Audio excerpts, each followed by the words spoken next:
আসসালামু আলাইকুম, আশা করি সবাই ভালো আছি। আমি আলহামদুলিল্লাহ ভালোই আছি। সো আজকে হচ্ছে তোমাদের সাথে আমাদের প্রথম ক্লাস। আমি হচ্ছে আগে ক্লাসগুলো নেই নাই, অনেক ভাইয়ারা হয়তো বা নিছে। তো আজকে হচ্ছে আমরা পড়বো C16 মৌলের সমূহের পর্যায়ভিত্তিক ধর্ম ও রাসায়নিক বন্ধন। আজকের চ্যাপ্টারটা মানে আজকের ক্লাসটা সম্পর্কে যদি এক দুটা কথা বলি, আজকের ক্লাসটা পুরাটাই এটা থেকে মানে সিকিউ পার্ট, মানে আমাদের যে সৃজনশীল পার্ট, ওইখানে আহ, অনুধাবনমূলক এবং জ্ঞানমূলক প্রশ্ন বেশি থাকে আজকের লেকচার থেকে, মানে এমসিকিউ টাইপের প্রশ্ন বেশি থাকবে। অ্যাডমিশন টেস্টেও সেম প্যাটার্ন, মানে আমরা যদি পড়তে যাই এই চ্যাপ্টার থেকে আজকের ক্লাসের উপর, দেখবা যে ম্যাক্সিমাম পার্টই শুধু এমসিকিউ পার্ট থাকবে। সো কিছু জিনিসপত্র একটু বুঝতে হবে, বুঝার জিনিসপত্র আছে। সো আমরা আগাই, চলো শুরু করি ক্লাসটা। ও আচ্ছা, তার আগে হচ্ছে আমার পরিচয়টা একটু দেই। আহ আমার পরিচয় হচ্ছে, আমার নাম হচ্ছে তৌকির আহমেদ, অলরেডি ভাইয়া বলছে। আমি পড়াশোনা করছি বুয়েট থেকে। আমার ডিপার্টমেন্ট ছিল 15, সরি ব্যাচ ছিল 15, ডিপার্টমেন্ট ছিল সিভিল, আর কলেজ ছিল হচ্ছে নটরডেম কলেজ। এই হচ্ছে আমার পরিচয়। সো আমরা ক্লাসটা শুরু করি। আজকে ক্লাসটা খুবই significant. So first of all, আমাদের ক্লাসটা শুরু করার আগে আগের ক্লাসের একটা হোমওয়ার্ক ছিল, সেই হোমওয়ার্কটা আমরা একটু সলভ করে নিই। এই হোমওয়ার্কের মধ্যে কি ছিল? দেখো, এখানে বলা হচ্ছে সালফিউরিক অ্যাসিডের একটা সলিউশন আছে যেটা হচ্ছে সেমি মোলার। আচ্ছা, সেমি মোলার মানে কি আমরা জানি? সেমি মোলার মানে হচ্ছে 0.5 মোলার। আর আরেকটা সলিউশন আছে হচ্ছে আমার, এই জায়গায় খেয়াল করে দেখো, সোডিয়াম কার্বনেট সলিউশন। তার মানে একটা ক্ষার দ্রবণ আছে, আর একটা হচ্ছে অ্যাসিড দ্রবণ আছে, সালফিউরিক অ্যাসিড। এটা হচ্ছে পাত্র এ, আর এটা হচ্ছে পাত্র বি। এবার দ্রবণ দুটি মিশ্রিত করলে মিশ্রণটি কি পরিমাণ অম্লীয় বা ক্ষারীয় হবে, এটা আমার বের করতে হবে এই জায়গায়। এখন এটা আগের ক্লাসের হোমওয়ার্ক ছিল, অনেকে করে ফেলছো। এই যে একজন অলরেডি অ্যান্সার দিছো, 0.5 মোলার। স্ক্রিন নট ক্লিয়ার, এই ছবিটা অ্যাকচুয়ালি একটু ঝামেলা আছে, এরপর থেকে ইনশাল্লাহ ক্লিয়ার হবে। হ্যাঁ, তো আমরা সলভটা করি। তো বলছে দ্রবণ দুটি মিশ্রিত করে, তার মানে পাত্র এক আর মানে পাত্র এ আর পাত্র বি, এই দুটো আমরা অ্যাড করব বা যোগ করব। তো যদি যোগ করি তাহলে স্বাভাবিকভাবে সোডিয়াম কার্বনেট আর সালফিউরিক অ্যাসিডের মধ্যে বিক্রিয়া হবে। তো আমি যদি বিক্রিয়াটা লিখি, sodium carbonate plus sulphuric acid বিক্রিয়া করে এখানে যেটা তৈরি করবে সেটা হচ্ছে Na2SO4 plus carbon dioxide plus পানি তৈরি করবে। এবার এই প্রশ্নটা আমরা 9-10-এ ওই যে লিমিটিং রিঅ্যাকটেন্টের একটা কনসেপ্ট ছিল, সেটা দিয়ে করতে পারি। আমি ওইটা দিয়ে করে দিচ্ছি, ওটা খুবই ইজি কনসেপ্ট। সো আমরা এখানে ফার্স্টে যেটা করব, এদের সবার মোল নাম্বারটা বের করব। মোল নাম্বার বের করার জন্য একটা খুব সহজ ফর্মুলা আছে, N = S × V, এই ব্র্যাকেটে লিটার। আমরা এটা দেখছি, মানে মোলারিটি ইন্টু আয়তন। সমস্যা হচ্ছে এখানে আমরা যদি করি মোলারিটি ইন্টু আয়তন, তাহলে সেক্ষেত্রে আমার মোল সংখ্যা চলে আসে। তাহলে এখানে এটা হচ্ছে আমার আয়তন, এটা অবশ্যই লিটারে নিতে হবে। এটা হচ্ছে আমার মোলারিটি দেয়া আছে, সেম এই পার্টটাতেও ভাইয়া। এটা হচ্ছে আমার আয়তন, এটা হচ্ছে আমার মোলারিটি। তাহলে এইখানে এটার মোল সংখ্যাটা আমরা একটু বের করে ফেলি। যেহেতু এটা অ্যাসিড, তাহলে Na, তাহলে S × V ব্র্যাকেটে লিটার। তাহলে S কত আসতেছে এখানে? যেহেতু সেমি মোলার, অলরেডি আমরা মেনশন করছি, সেমি মোলার মানে হচ্ছে 0.5 মোলার। ওকে, তাহলে S হচ্ছে 0.5, আর ভলিউম হচ্ছে আমার 250। এটাকে লিটারে নিতে হবে, আছে হচ্ছে মিলিলিটার ইউনিটে, তাহলে অবশ্যই 1000 দিয়ে ভাগ করব। তাহলে এই ক্ষেত্রে আমরা ক্যালকুলেশন করলে যা থাকবে তাই হচ্ছে আমার এইখানে মোল সংখ্যাটা, এটা আসবে হচ্ছে 0.125 মোল। তাহলে এটা আমরা পাইলাম হচ্ছে অ্যাসিডের মোল সংখ্যা। এখন আমরা যদি হচ্ছে যে সোডিয়াম কার্বনেট ক্ষার দ্রবণ, সেটার মোল সংখ্যাটা বের করি, এটাও খুবই ইজি। তাহলে এইখানে N কত আসবে? S × V একেবারে করে ফেলি, 0.11 ইন্টু আয়তন হচ্ছে 700। তাহলে এটাকে আমরা 1000 দিয়ে ভাগ করে দিব। এখানে আমরা হচ্ছে মোল সংখ্যা পেয়ে যাব। এটা যেহেতু বি পাত্রের, তাহলে এটা আমরাকে সাবস্ক্রিপ্টে বি দিয়ে দিচ্ছি। এখানে আমরা বেজের মোল সংখ্যা পাবো, এটা হবে 0.077 মোল। এবার আমরা যদি হচ্ছে এখানে চিন্তা করি, এই বিক্রিয়াটা সোডিয়াম কার্বনেট, এটা একটা ক্ষার দ্রবণ, এটা একটা ক্ষার দ্রবণ, সালফিউরিক অ্যাসিড এটা অ্যাসিড দ্রবণ। হ্যাঁ, এটা একটা প্রশমন বিক্রিয়া। এবার এটা আমি নিছি কত মোল? এটা নিছি 0.077 মোল। আর অ্যাসিড আমি কতটুকু নিছি? 0.125 মোল। তাহলে এটা নিতেছি হচ্ছে 0.125 মোল। এবার এই রিঅ্যাকশনটার মধ্যে আমরা যদি একটু দেখি, দেখো 1 মোল সোডিয়াম কার্বনেট 1 মোল সালফিউরিক অ্যাসিডের সাথে বিক্রিয়া করে। তাহলে 1 মোল সোডিয়াম কার্বনেট যদি 1 মোল সালফিউরিক অ্যাসিডের সাথে বিক্রিয়া করে, তাহলে স্বাভাবিকভাবেই 0.077 মোল এটার কতটুকুর সাথে বিক্রিয়া করবে? একটু চ্যাট বক্সে জানাও তো। একদম 1 মোল এটার 1 মোলের সাথে বিক্রিয়া করে, তাহলে 0.077 মোল স্বাভাবিকভাবেই 0.077 মোল সালফিউরিক অ্যাসিডের সাথে বিক্রিয়া করবে। তাহলে আমি যদি এখন জিজ্ঞেস করি দুটার মধ্যে কোনটা বেশি আছে, তুমি বলবা যে এন অ্যাসিড যেটা আছে এটা আমার বেস থেকে বেশি আছে, তাহলে এন অ্যাসিড বেশি আছে এবং এন বেস কি আছে, কম আছে। তাহলে স্বাভাবিকভাবেই যেহেতু এটা আমার বেশি আছে কম আছে, তাহলে এইটা হচ্ছে আমরা পড়ছিলাম ছোটবেলায়, এটা হচ্ছে লিমিটিং বিক্রিয়ক। আমরা এই টার্মটা 9-10 আমাদের ছিল লিমিটিং বিক্রিয়কের কথা। এখন লিমিটিং বিক্রিয়ক মানে কি? লিমিটিং বিক্রিয়ক হচ্ছে কোন একটা বিক্রিয়ায় যে বিক্রিয়কটা আগে শেষ হয়ে যাচ্ছে। তাহলে আমরা যদি এই প্রশ্নটাকে এখন এখানে একটু ব্রিফ করার চেষ্টা করি, দেখো দুইজন বিক্রিয়া করতেছে, দুইজনেরই আলাদা আলাদা মোল দেয়া আছে, একজন লিমিটিং বিক্রিয়ক হয়ে যাচ্ছে। কে লিমিটিং বিক্রিয়ক হয়ে যাচ্ছে? ক্ষার। তাহলে স্বাভাবিকভাবেই ক্ষার শেষ হয়ে যাবে, তাহলে এই মিশ্রণের প্রকৃতিটা কি হবে? অম্লীয় হবে। তাহলে এখানে যে ফার্স্টে বলছে মিশ্রণটি কি পরিমাণ অম্লীয় বা ক্ষারীয় হবে, আমি এইটা ডিসাইড করে ফেললাম যে ভাই আমাকে যেটা বলা হচ্ছে সেটা অ্যাকচুয়ালি অম্লীয় হবে, ক্ষারীয় হবে না। কারণ ক্ষার হওয়ার জন্য ক্ষার বেশি লাগতো, ক্ষার কম আছে। এবার আমি যদি জিজ্ঞেস করি তাহলে কতটুকু অম্ল বেশি আছে, কতটুকু অম্ল বেশি আছে, এটা কিভাবে বের করবো একটু জানাও তো আমারে চ্যাট বক্সে। তাহলে এখানে আমরা কিভাবে বের করব কতটুকু অম্ল বেশি আছে, এটা কিভাবে বের করব একটু বলো। এই জায়গায় আমরা বলবো এন রিমেইনিং, মানে আমার দ্রবণে কতটুকু অ্যাসিড বেশি থাকবে। এই অ্যাসিডটা কিন্তু মানে যেটা রিমেইনিং থাকবে সেটা অবশ্যই অ্যাসিড হবে। তাহলে কিভাবে করব, জাস্ট Na মাইনাস Nb করে দিব। তাহলে Na মাইনাস Nb, তাহলে এটা যদি বাদ দেই তাহলে কি আসবে, জাস্ট আমি 0.125 থেকে 0.077 বাদ দিয়ে দিব। এটাকে বাদ দিলে পাওয়া যাবে 0.048 মোল। That's it. এখন এই যে বলছে মিশ্রণটি কি পরিমাণ অম্লীয় বা ক্ষারীয় হবে, এইখানে অঙ্কটা রেখে দিলে হয়ে যাবে। কেউ যদি আরো এক্সট্রা একটু করতে চাও যে ভাই আমি না এইখানে ঘনমাত্রা 0.048 না এটা, হ্যাঁ 0.048, আচ্ছা ওকে। সো আমরা এখানে মোল এখানে রেখে দিলে অঙ্কটা শেষ। কেউ যদি চাও যে আমি আরেকটু ফার্দার প্রসিড করবো, আমি আরেকটু স্যারকে দেখাবো চোখে আঙুল দিয়ে যে আমি স্যার অনেক পারি, হ্যাঁ, তো সেই ক্ষেত্রে আমরা কি করব, এই ক্ষেত্রে কনসেন্ট্রেশনটা বের করে দিব। এন্ড কনসেন্ট্রেশনের পরিবর্তিত কনসেন্ট্রেশন হচ্ছে এন রিমেইনিং, মানে যেটা আমার অবশিষ্ট আছে ডিভাইডেড বাই ভি টোটাল, মানে আমার যে ভলিউমটা আছে এই জায়গায় সেই টোটাল ভলিউমটা নিতে হবে এই জায়গায়। ওকে, সো এটা আমরা টোটাল ভলিউমটা নিয়ে নিলাম। এখন জাস্ট এখানে ইনপুট দিলে যা আসবে তাই আমার অ্যান্সার।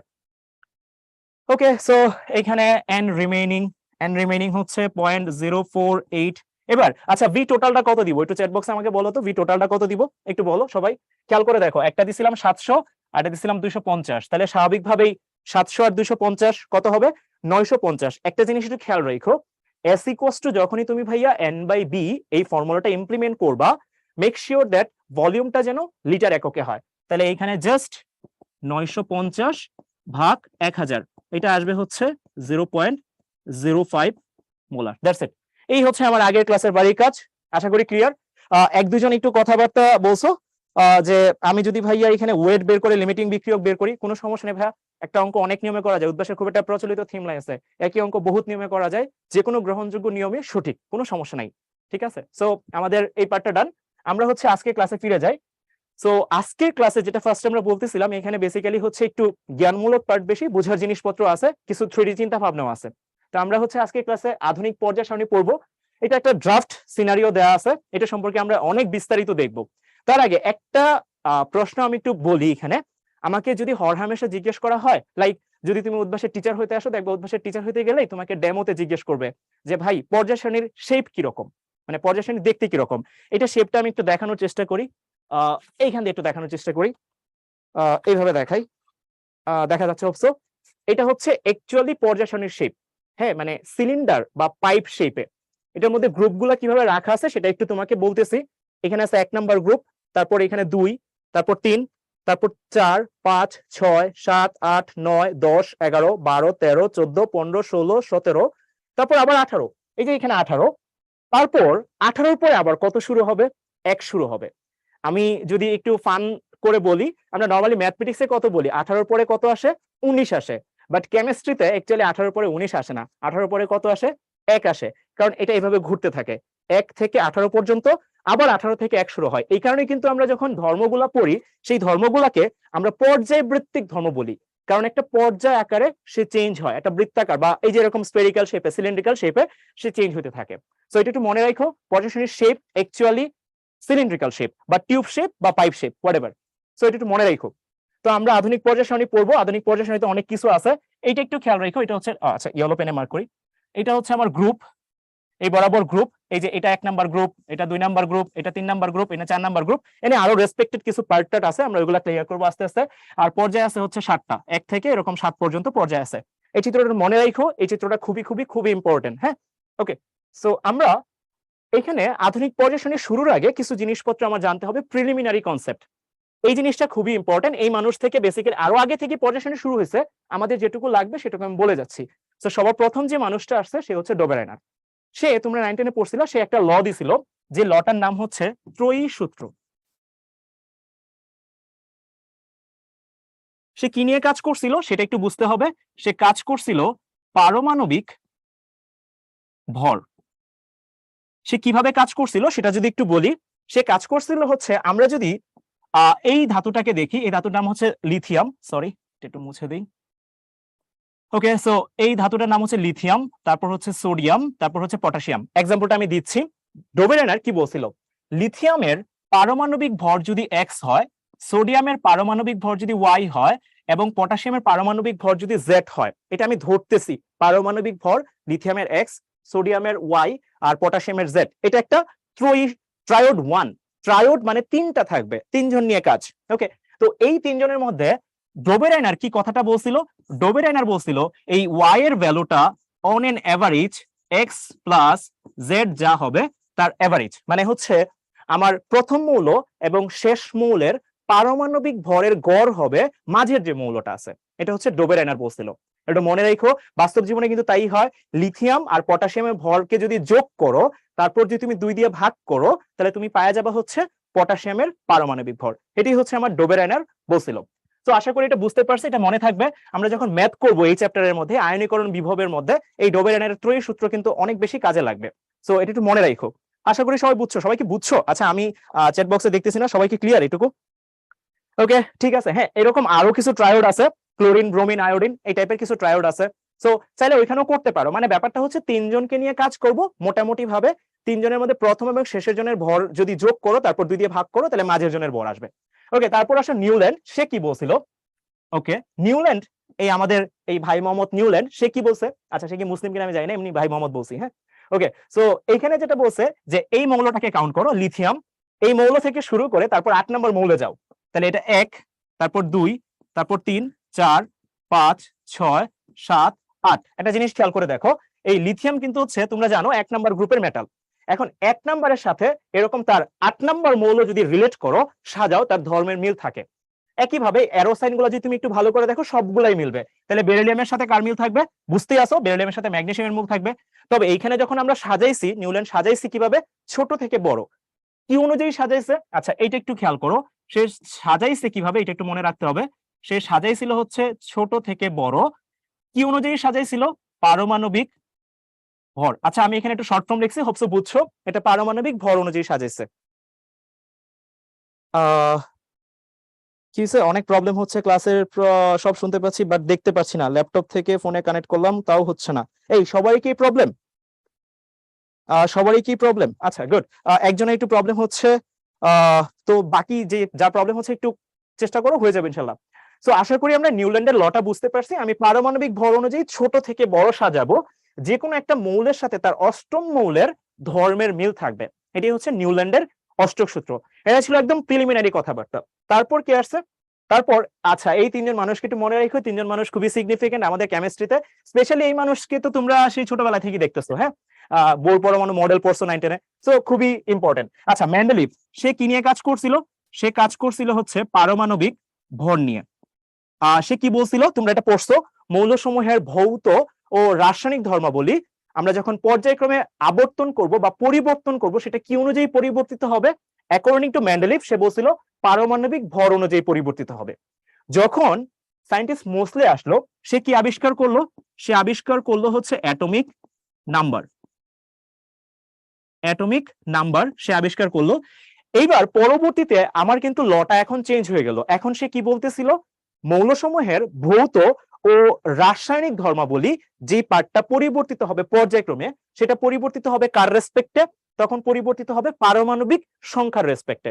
তাহলে মেন্ডেলিভ বলছিল হচ্ছে পারমাণবিক ভরের রেসপেক্টে, পারমাণবিক ভরের রেসপেক্টে, আর মোসলে কি বলতেছে, সে বলতেছে পারমাণবিক সংখ্যার রেসপেক্টে। আচ্ছা একটা কথা একটু বলে রাখি, এই মানুষটার যে লটা আছে এইটাই কিন্তু হচ্ছে আধুনিক পর্যায়ের সূত্র। এইটা একটু মনে রাখো, কারণ পরীক্ষায় ওই যে যেটা বলছিলাম জ্ঞানমূলকে এটা আসে যে আধুনিক পর্যায় সূত্র জিনিসটা কি, মৌলসমূহের ভৌত ও রাসায়নিক ধর্মাবলী পারমাণবিক সংখ্যা অনুযায়ী পরিবর্তিত হবে। এটা একটু মনে রাখো, আমি জানি তোমরা সবাই পারো, বাট একটু জাস্ট মনে রাখার জন্য। এবার নিলস বোর সে কি বলছে, সে বলছে সবই ঠিক আছে ভাই, আমি একটা নতুন জিনিস নিয়ে আসবো, সেটা নিয়ে আসছি আমার জীবনে ইলেকট্রন বিন্যাস। এবার পুরা জিনিসটাকে সে সাজাইছে ইলেকট্রন বিন্যাস অনুযায়ী। আচ্ছা এখন আমি হচ্ছে পর্যায় সারণীকে দুইটা ক্যাটাগরিতে ভাগ করতেছি, একটা হচ্ছে পুরাতন বা সনাতন, যেটা মেন্ডেলিভ দিছিল। তাহলে মেন্ডেলিভ যে পর্যায় সারণীটা দিছিল সেটা ছিল হচ্ছে সনাতন। সনাতন মানে বুঝি আশা করি অনেক পুরাতন যে ধর্মটা বা অনেক পুরাতন যে পর্যায় সারণীটা। আর বোর এসে যে পর্যায় সারণীটা দিছে সেটাকে আমরা বলি হচ্ছে আধুনিক পর্যায় সারণী। তাহলে এখন একটা প্রশ্ন কিন্তু পরীক্ষায় হরহামেশাই আসবে, একটু ভালো করে কোশ্চেনটা ভালো করে শোনো। পর্যায় সারণীর জনককে, উত্তর হচ্ছে মেন্ডেলিভ। যদি প্রশ্নে আসে আধুনিক পর্যায় সারণীর জনককে, উত্তর হচ্ছে বোর। ভালো করে শুনো, পর্যায় সারণীর জনক মেন্ডেলিভ, আধুনিক পর্যায় সারণীর জনক বোর। এই এমসিকিউটা আশা করি সবাই পারবে। সবাই কি বুঝছো এটুকু? ওকে, সো এটা বুঝছি আশা করি। ওকে, সো এই পার্টটা ডান, এটা একটু খেয়াল রাখবো। এখন আমরা হচ্ছে এতক্ষণ যা যা পড়লাম সেই সামারি গুলা একটু পড়ি। হ্যাঁ, এই সামারি গুলার মধ্যে কি কি বলা আছে, মেন্ডেলিভ পর্যায় সারণী সে কত সালে দিছে, 1869 সালে দিছে। তারপর এখানে পর্যায় কয়টা ছিল, এখানে পর্যায় ছিল 12টা, গ্রুপ ছিল 8টা, এখানে মৌল ছিল 63, নাম্বার অফ মলিকিউলস বা এলিমেন্টস ছিল হচ্ছে 63। সেম ভাবে ওই যে যেটা বলতেছিলাম আধুনিক পর্যায় সারণী, এটা হচ্ছে বোর যেটা প্রোভাইড করছিল, আর মেন্ডেলিভ পর্যায় সারণী যেটা দিছিল সেটা ছিল হচ্ছে আমার সনাতন পর্যায় সারণী বা পুরাতন। এটাকে অনেক সময় কিন্তু আমরা পুরাতনও বলি, মানে অনেক আগের যে পর্যায় সারণীটা দেখতে আসো সালটা অনেক আগের। তো এই ক্ষেত্রে যেটার মধ্যে এমসিকিউ এর মধ্যে খুব ভালো করে খেয়াল রাখবা, এইখানে আমার পর্যায় কয়টা, এইখানে একটু মনে হয় ভুল আছে। আচ্ছা এই জায়গাটায় একটু ভুল আছে, এখানে পর্যায় 7টা, এটা ভুল হয়েছে, গ্রুপ 18টা, এটা হবে এটা। হ্যাঁ আচ্ছা এটা একটু কারেক্ট করে নিও, এটাতে ভুল আছে, এটা হবে পর্যায় 7টা আর গ্রুপ হচ্ছে 18টা। এইখানেও একটু তাহলে কারেকশন করতে হবে, এটা একটু ভুল আছে, স্লাইডে এটা ভুল আছে। ওকে, সো এটা হচ্ছে 12টা। এটা একটু মনে রাখো, এমসিকিউ পার্টে এটা খুবই ইম্পর্টেন্ট, এটা একটু খেয়াল রাখো। পর্যায় 7টা, গ্রুপ 18টা, আমরা কিন্তু একটু পরে দেখবো এই জিনিসগুলা। এখানে আছে 8টা 12টা। এই সবাই কি এটা বুঝছো? এই সবাই কি এটা বুঝছো? মানে এখানে স্লাইড একটু ভুল ছিল, আমি এটা চেক করি নাই যে স্লাইড করছে অথবা চেক করার সময়টা নোটিস করে নাই, বাট এটা তোমরা কারেক্ট করে নিছো। একজন বলছো, বাকিরা আচ্ছা আমার কথা কি আরো আস্তে আস্তে বলবো, মানে বুঝতে সমস্যা হচ্ছে? একটু একটু জানাও তো ভাইয়ারা, সবাই কি বুঝতেছো আমার কথা? আচ্ছা গুড। এর থেকে আস্তে কিভাবে বলবো? তাহলে এক কাজ করবা, যখন তুমি আচ্ছা না সমস্যা না, আমি চেষ্টা করতেছি, আমি আস্তে আস্তে বলবো ইনশাল্লাহ। আচ্ছা এরপর থেকে আরেকটু আস্তে আস্তে বলবো। ওকে ওকে, সো এইটার মধ্যে আচ্ছা আমি যেহেতু এটা ঝামেলা লাগলো, এটা একটু আমি কারেক্ট করে দিই আবার। গ্রুপ আছে হচ্ছে 18টা আর পিরিয়ড আছে হচ্ছে 7টা। এটা যেহেতু কারেকশন, এটা ঝামেলা লাগলো, আমি এটা কারেক্ট করে দিই। এটা হচ্ছে মডার্ন যেটা, মানে আধুনিক যেটা, একদম আধুনিক যেটা। আর পুরাতনটার মধ্যে আগেরটা লেখা আছে, ওটা 8টা আর ওটা 12টা। এটা মনে রেখো, এমসিকিউ এর জন্য খুবই খুবই খুবই ইম্পর্টেন্ট এটা। ওকে, সো এই যে যেটা বলতেছিলাম, আমার স্লাইডে চলে আসছে এই জিনিসটা আমরা বলতেছিলাম। এখানে দেখো 7টা পর্যায় আছে। 7টা পর্যায় বলতে আমি একটু মার্ক করি, যেহেতু আগের স্লাইডে একটা ঝামেলা হয়েছে। 1 2 3 4 5 6 7 ভাইয়া, এই যে এইগুলো হচ্ছে পর্যায়, আমি এখানে মার্ক করে দিচ্ছি, এরা হচ্ছে পিরিয়ড। আর এই যে ভার্টিক্যাল যে নাম্বারগুলো কলামগুলো আছে এগুলো হচ্ছে গ্রুপ, এইগুলো হচ্ছে গ্রুপ। এইখানে হচ্ছে 1, এটা 2, এটা 3, এটা 4, এটা 5 এন্ড সো অন। ওইভাবে যদি যাও লাস্টে যায় তুমি দেখবা ভাইয়া এখানে 18টা আছে, এখানে 18টা আছে। সো এটাই হচ্ছে আমাদের আধুনিক পর্যায় সারণী। একটা কথা এখানে একটু বলি, ভাইয়া আপনি বারবার একটা কথা বলতেছেন যে আধুনিক পর্যায় সারণী আর পুরাতন পর্যায় সারণী। হ্যাঁ, এখন আমি বুঝবো কিভাবে যে এটা আধুনিক পর্যায় সারণী আর এটা পুরাতন পর্যায় সারণী? একটা জিনিস মাথায় রাখবা, যদি সেটা আধুনিক হয়, আধুনিক হয়, যদি আধুনিক হয় তাহলে এইভাবে লেখা থাকবে গ্রুপগুলা 1 2 3 dot dot dot dot dot dot dot, এইভাবে 18 পর্যন্ত থাকবে। মানে আমরা ইংলিশ লেটার যেভাবে লিখি, নাম্বারস গুলো যেভাবে লিখি সেভাবে লেখা থাকবে। আর যদি এটা পুরাতন হয়, যদি এটা পুরাতন হয়, মনে রাখবা এটা রোমান হরফে থাকবে, 1 2, তারপর হচ্ছে 3 এন্ড সো অন, এভাবে থাকবে। সো কোন একটা পর্যায় সারণী আধুনিক হচ্ছে কিনা এটা বোঝার এবং হচ্ছে পুরাতন যেটা আছে এটা বোঝার একটাই ওয়ে, এটা হচ্ছে ভাই সায়েন্টিস্টদের এক্সপ্রেশন। আমরা কিছু কিছু সময় কনভেনশন মেনে নেই, সায়েন্টিস্ট এভাবে এক্সপ্রেস করছে, রয়্যাল সোসাইটি অফ কেমিস্ট্রি এভাবে মেনে নিছে, আমরা এটাই ফলো করতেছি, এটা কনভেনশন। ভরের একক কেন কেজি? কারণ এটা কনভেনশন, দ্যাটস ওয়াই আমরা কনভেনশনকে ফলো করি। সো এটা হচ্ছে চেনার উপায়, এটা একটু খেয়াল রাখবো আমরা। ওকে, সো আমরা পর্যায় সারণীকে হচ্ছে এখন আরেকটু ডিটেইলসে শিখবো। সো ফার্স্ট অফ অল আমরা পর্যায় সারণী চিনতে গেলে পর্যায় সারণীকে 4টা ব্লকে ভাগ করে নিব। এটার খুব ভালো এক্সাম্পল হচ্ছে যারা ঢাকায় বসুন্ধরা বা মানে নিকুঞ্জ বা ধরো বনশ্রী এলাকার দিকে থাকো, আমি জানি না কেউ আসো কিনা, দেখবা ওইদিকে মানে বাসার যে রোড গুলো আছে সেগুলোকে বিভিন্ন ব্লকে ভাগ করা হয়েছে, A block, B block, C block, D block, কারণ হচ্ছে যাতে চেনা যায় সহজে। সো পর্যায় সারণীটিকেও আমরা যদি খুব সহজে চিনতে চাই আমরা এরকম 4টা ব্লকে ভাগ করে নিব। Okay, so first of all S block. S block মানে কি? এস ব্লক মানে হচ্ছে সবার শেষ ইলেকট্রন এস অরবিটাল এ যাবে, এটা হচ্ছে আমার এস ব্লক। মানে কোন একটা মৌলের ইলেকট্রন বিন্যাসে যদি সবার শেষ ইলেকট্রন এস অরবিটালে যায় তাহলে সেই ব্লকটাকে আমরা বলবো হচ্ছে এস ব্লক এলিমেন্টস বা এস ব্লক মৌল। তাহলে ভাই আমি যদি এখন জিজ্ঞেস করি ভাই পি ব্লক এটা কি হবে, তাহলে তুমি বলবা যে পি ব্লক সেম জিনিসই হবে, সব সেম জিনিস, এখানে আপনি শুধু একটা চেঞ্জ করবেন যে পি অরবিটালে যাবে, জাস্ট এইটাই ডিফারেন্স। আমরা ইলেকট্রন বিন্যাস অলরেডি করে ফেলছি চ্যাপ্টার 2 এর মধ্যে, সো আমরা এখন যথেষ্ট বস লেভেলের মানুষজন। সো এখানে যদি চিন্তা করি ডি ব্লক, এটা কি হবে? সেম জিনিস, এখানে শুধু ডি অরবিটালে যাবে। তাহলে আমি যদি বলি এখন এফ ব্লক, আচ্ছা এফটা একটু ভালো করে লিখি নাহলে এফ রাগ করবে, এফ এর অবস্থা খারাপ হয়ে গেছে, এফ নাহলে রাগ করে ফেলবে। ওকে, এফ ব্লক, তাহলে এই ক্ষেত্রে সবার শেষ ইলেকট্রন কোন অরবিটালে যাবে? এফ অরবিটাল এ যাবে, দ্যাটস ইট। সো আমরা ব্লক আইডেন্টিফাই করার খুবই ইজি উপায় কি, আমরা ইলেকট্রন বিন্যাস করব। আচ্ছা, ইলেকট্রন বিন্যাসে আমরা যদি চিন্তা করি, আমরা যদি ইলেকট্রন বিন্যাসকে চিন্তা করি, ইলেকট্রন বিন্যাস করা হয় হচ্ছে বোর পরমাণু মডেলে, সরি বোর অনুযায়ী। বোর যেটা করছিল পর্যায় সারণী যে সাজাইছিল সে কিন্তু ইলেকট্রন বিন্যাস অনুযায়ী পর্যায় সারণী সাজাইছিল। তার মানে আমরা যে ব্লকগুলো ভাগ করতেছি এই পুরো জিনিসটাই করছে বেসিক্যালি বিজ্ঞানী নিলস বোর, সে ব্লক আকারে ভাগ করছে ইলেকট্রনিক কনফিগারেশন অনুযায়ী। সো আমরা হচ্ছে 4টা ব্লকে ভাগ করলাম, এস ব্লক, তারপর হচ্ছে পি ব্লক, তারপর হচ্ছে ডি ব্লক, তারপর হচ্ছে এফ ব্লক। এই ব্লকগুলা জাস্ট চেনার উপায় আছে, যেরকম একজন চ্যাট বক্সে জিজ্ঞেস করছে ভাইয়া হিলিয়াম তাহলে কোন ব্লক, তাহলে চলো করি এটার ইলেকট্রন বিন্যাস। হিলিয়াম এটা হচ্ছে 2, তাহলে আমরা যদি এখানে দেখি এটা হচ্ছে 1s2, ভাই এটার কি আরো কোনো ইলেকট্রন আছে? না ভাই, আর ইলেকট্রন নাই। তাহলে এখন স্বাভাবিকভাবে হ্যাঁ ইজি আছে জিনিসটা, তাহলে এস অরবিটালে গেছে, আর তো ইলেকট্রন নাই, তাহলে সবার শেষ ইলেকট্রন কোন অরবিটালে গেছে? স্বাভাবিকভাবে এস অরবিটালে গেছে, তাহলে এটা হচ্ছে এস ব্লক। এবার যদি বলা হয় যে ক্লোরিন, হ্যাঁ ক্লোরিন 17, এটা কোন ব্লক? এটাও খুবই ইজি, আমরা এটা করব কিভাবে? আচ্ছা, ইলেকট্রন বিন্যাস আমরা যথেষ্ট পারি, আমরা ডিরেক্টলি লিখবো এখানে নিয়ন, তারপর কি করব, তারপর লিখবো 3s2, তারপর লিখবো 3p5। এই ধরনের কনফিগারেশন আমরা ইলেকট্রনিক বিন্যাসে দেখে আসছি। যেহেতু ভাইয়া এবার এটা পি অরবিটালে গেছে, তাহলে স্বাভাবিকভাবেই এইখানে যেটা হবে এইটা হবে হচ্ছে পি ব্লক। আচ্ছা, একজন একটা কনফিউশন অ্যারাইজ করছো, আমি এটা একটু ক্লিয়ার করি ভাইয়া, এটা একটু ক্লিয়ার করতেছি, যেহেতু একজন চ্যাট বক্সে একটা জিনিস বলছো আমি এটা ক্লিয়ার করতেছি। একটা জিনিস হচ্ছে অরবিটাল, আরেকটা হচ্ছে অরবিট, আর এটা হচ্ছে সাবশেল। এটা একটু ক্লিয়ার করতেছি, এটা একটু ভালো করে শুনবা, এটা মনেও রাখবা। ইভেন তো ভাইয়া এই টপিকস নিয়ে মাঝে মাঝে প্রশ্ন আসে। ওকে, সো আমরা অরবিট কখন বলি? যখন হচ্ছে 2, যদি ভাইয়া মৌল আরো আসতে থাকে স্টেপ বাই স্টেপ, আরো মৌল আসতে থাকে, তাহলে আমরা এটার পর থেকে আগাবো। লাইক এরপরের অরবিটালের নাম হবে জি, এরপরের অরবিটালের নাম হবে এইচ, এরপরের অরবিটালের নাম হবে আই, এরপরের অরবিটালের নাম হবে জে। ওকে, তাহলে এখন আমরা সাবশেল কখন বলবো? সাবশেল তখনই বলবো যখন এখানে কোনো নাম্বার থাকবে, লাইক 2s, 2p, তারপর ধরো 3p, তারপর 4s, তারপর 4f, এই যে এইগুলা হচ্ছে ভাইয়া সাবশেল, মানে নাম্বার উইথ এসপিডিএফ, মানে N with SPDF, quantum number যেটা প্রধান কোয়ান্টাম সংখ্যা সেটার সাথে যদি এসপিডিএফ। আচ্ছা, বয়েস প্রবলেম এখনো কি আছে ভাই? বয়েস প্রবলেম কি হচ্ছে? বারবার একজন মেসেজ দিচ্ছ ভাই বয়েস প্রবলেম, সবারই কি বয়েস প্রবলেম হচ্ছে? হ্যাঁ, একজন ভাইয়া বারবার বলতেছো। আচ্ছা ভাইয়া, যার বয়েস প্রবলেম হচ্ছে একটু কাইন্ডলি চেক করো ভাইয়া। হ্যাঁ, আচ্ছা, সো এখানে হচ্ছে এটা একটু খেয়াল রাখবা, যখন আমি অরবিট বলতেছি তখন হচ্ছে শুধু নাম্বার, যখন আমি অরবিটাল বলতেছি তখন এসপিডিএফ, আর যখন আমি সাবশেল বলতেছি তখন কোয়ান্টাম সংখ্যার প্রধান কোয়ান্টাম সংখ্যা সাথে অরবিটাল গুলো আসবে, এটাকে আমরা সাবশেল বলি। একটু খেয়াল রাখো।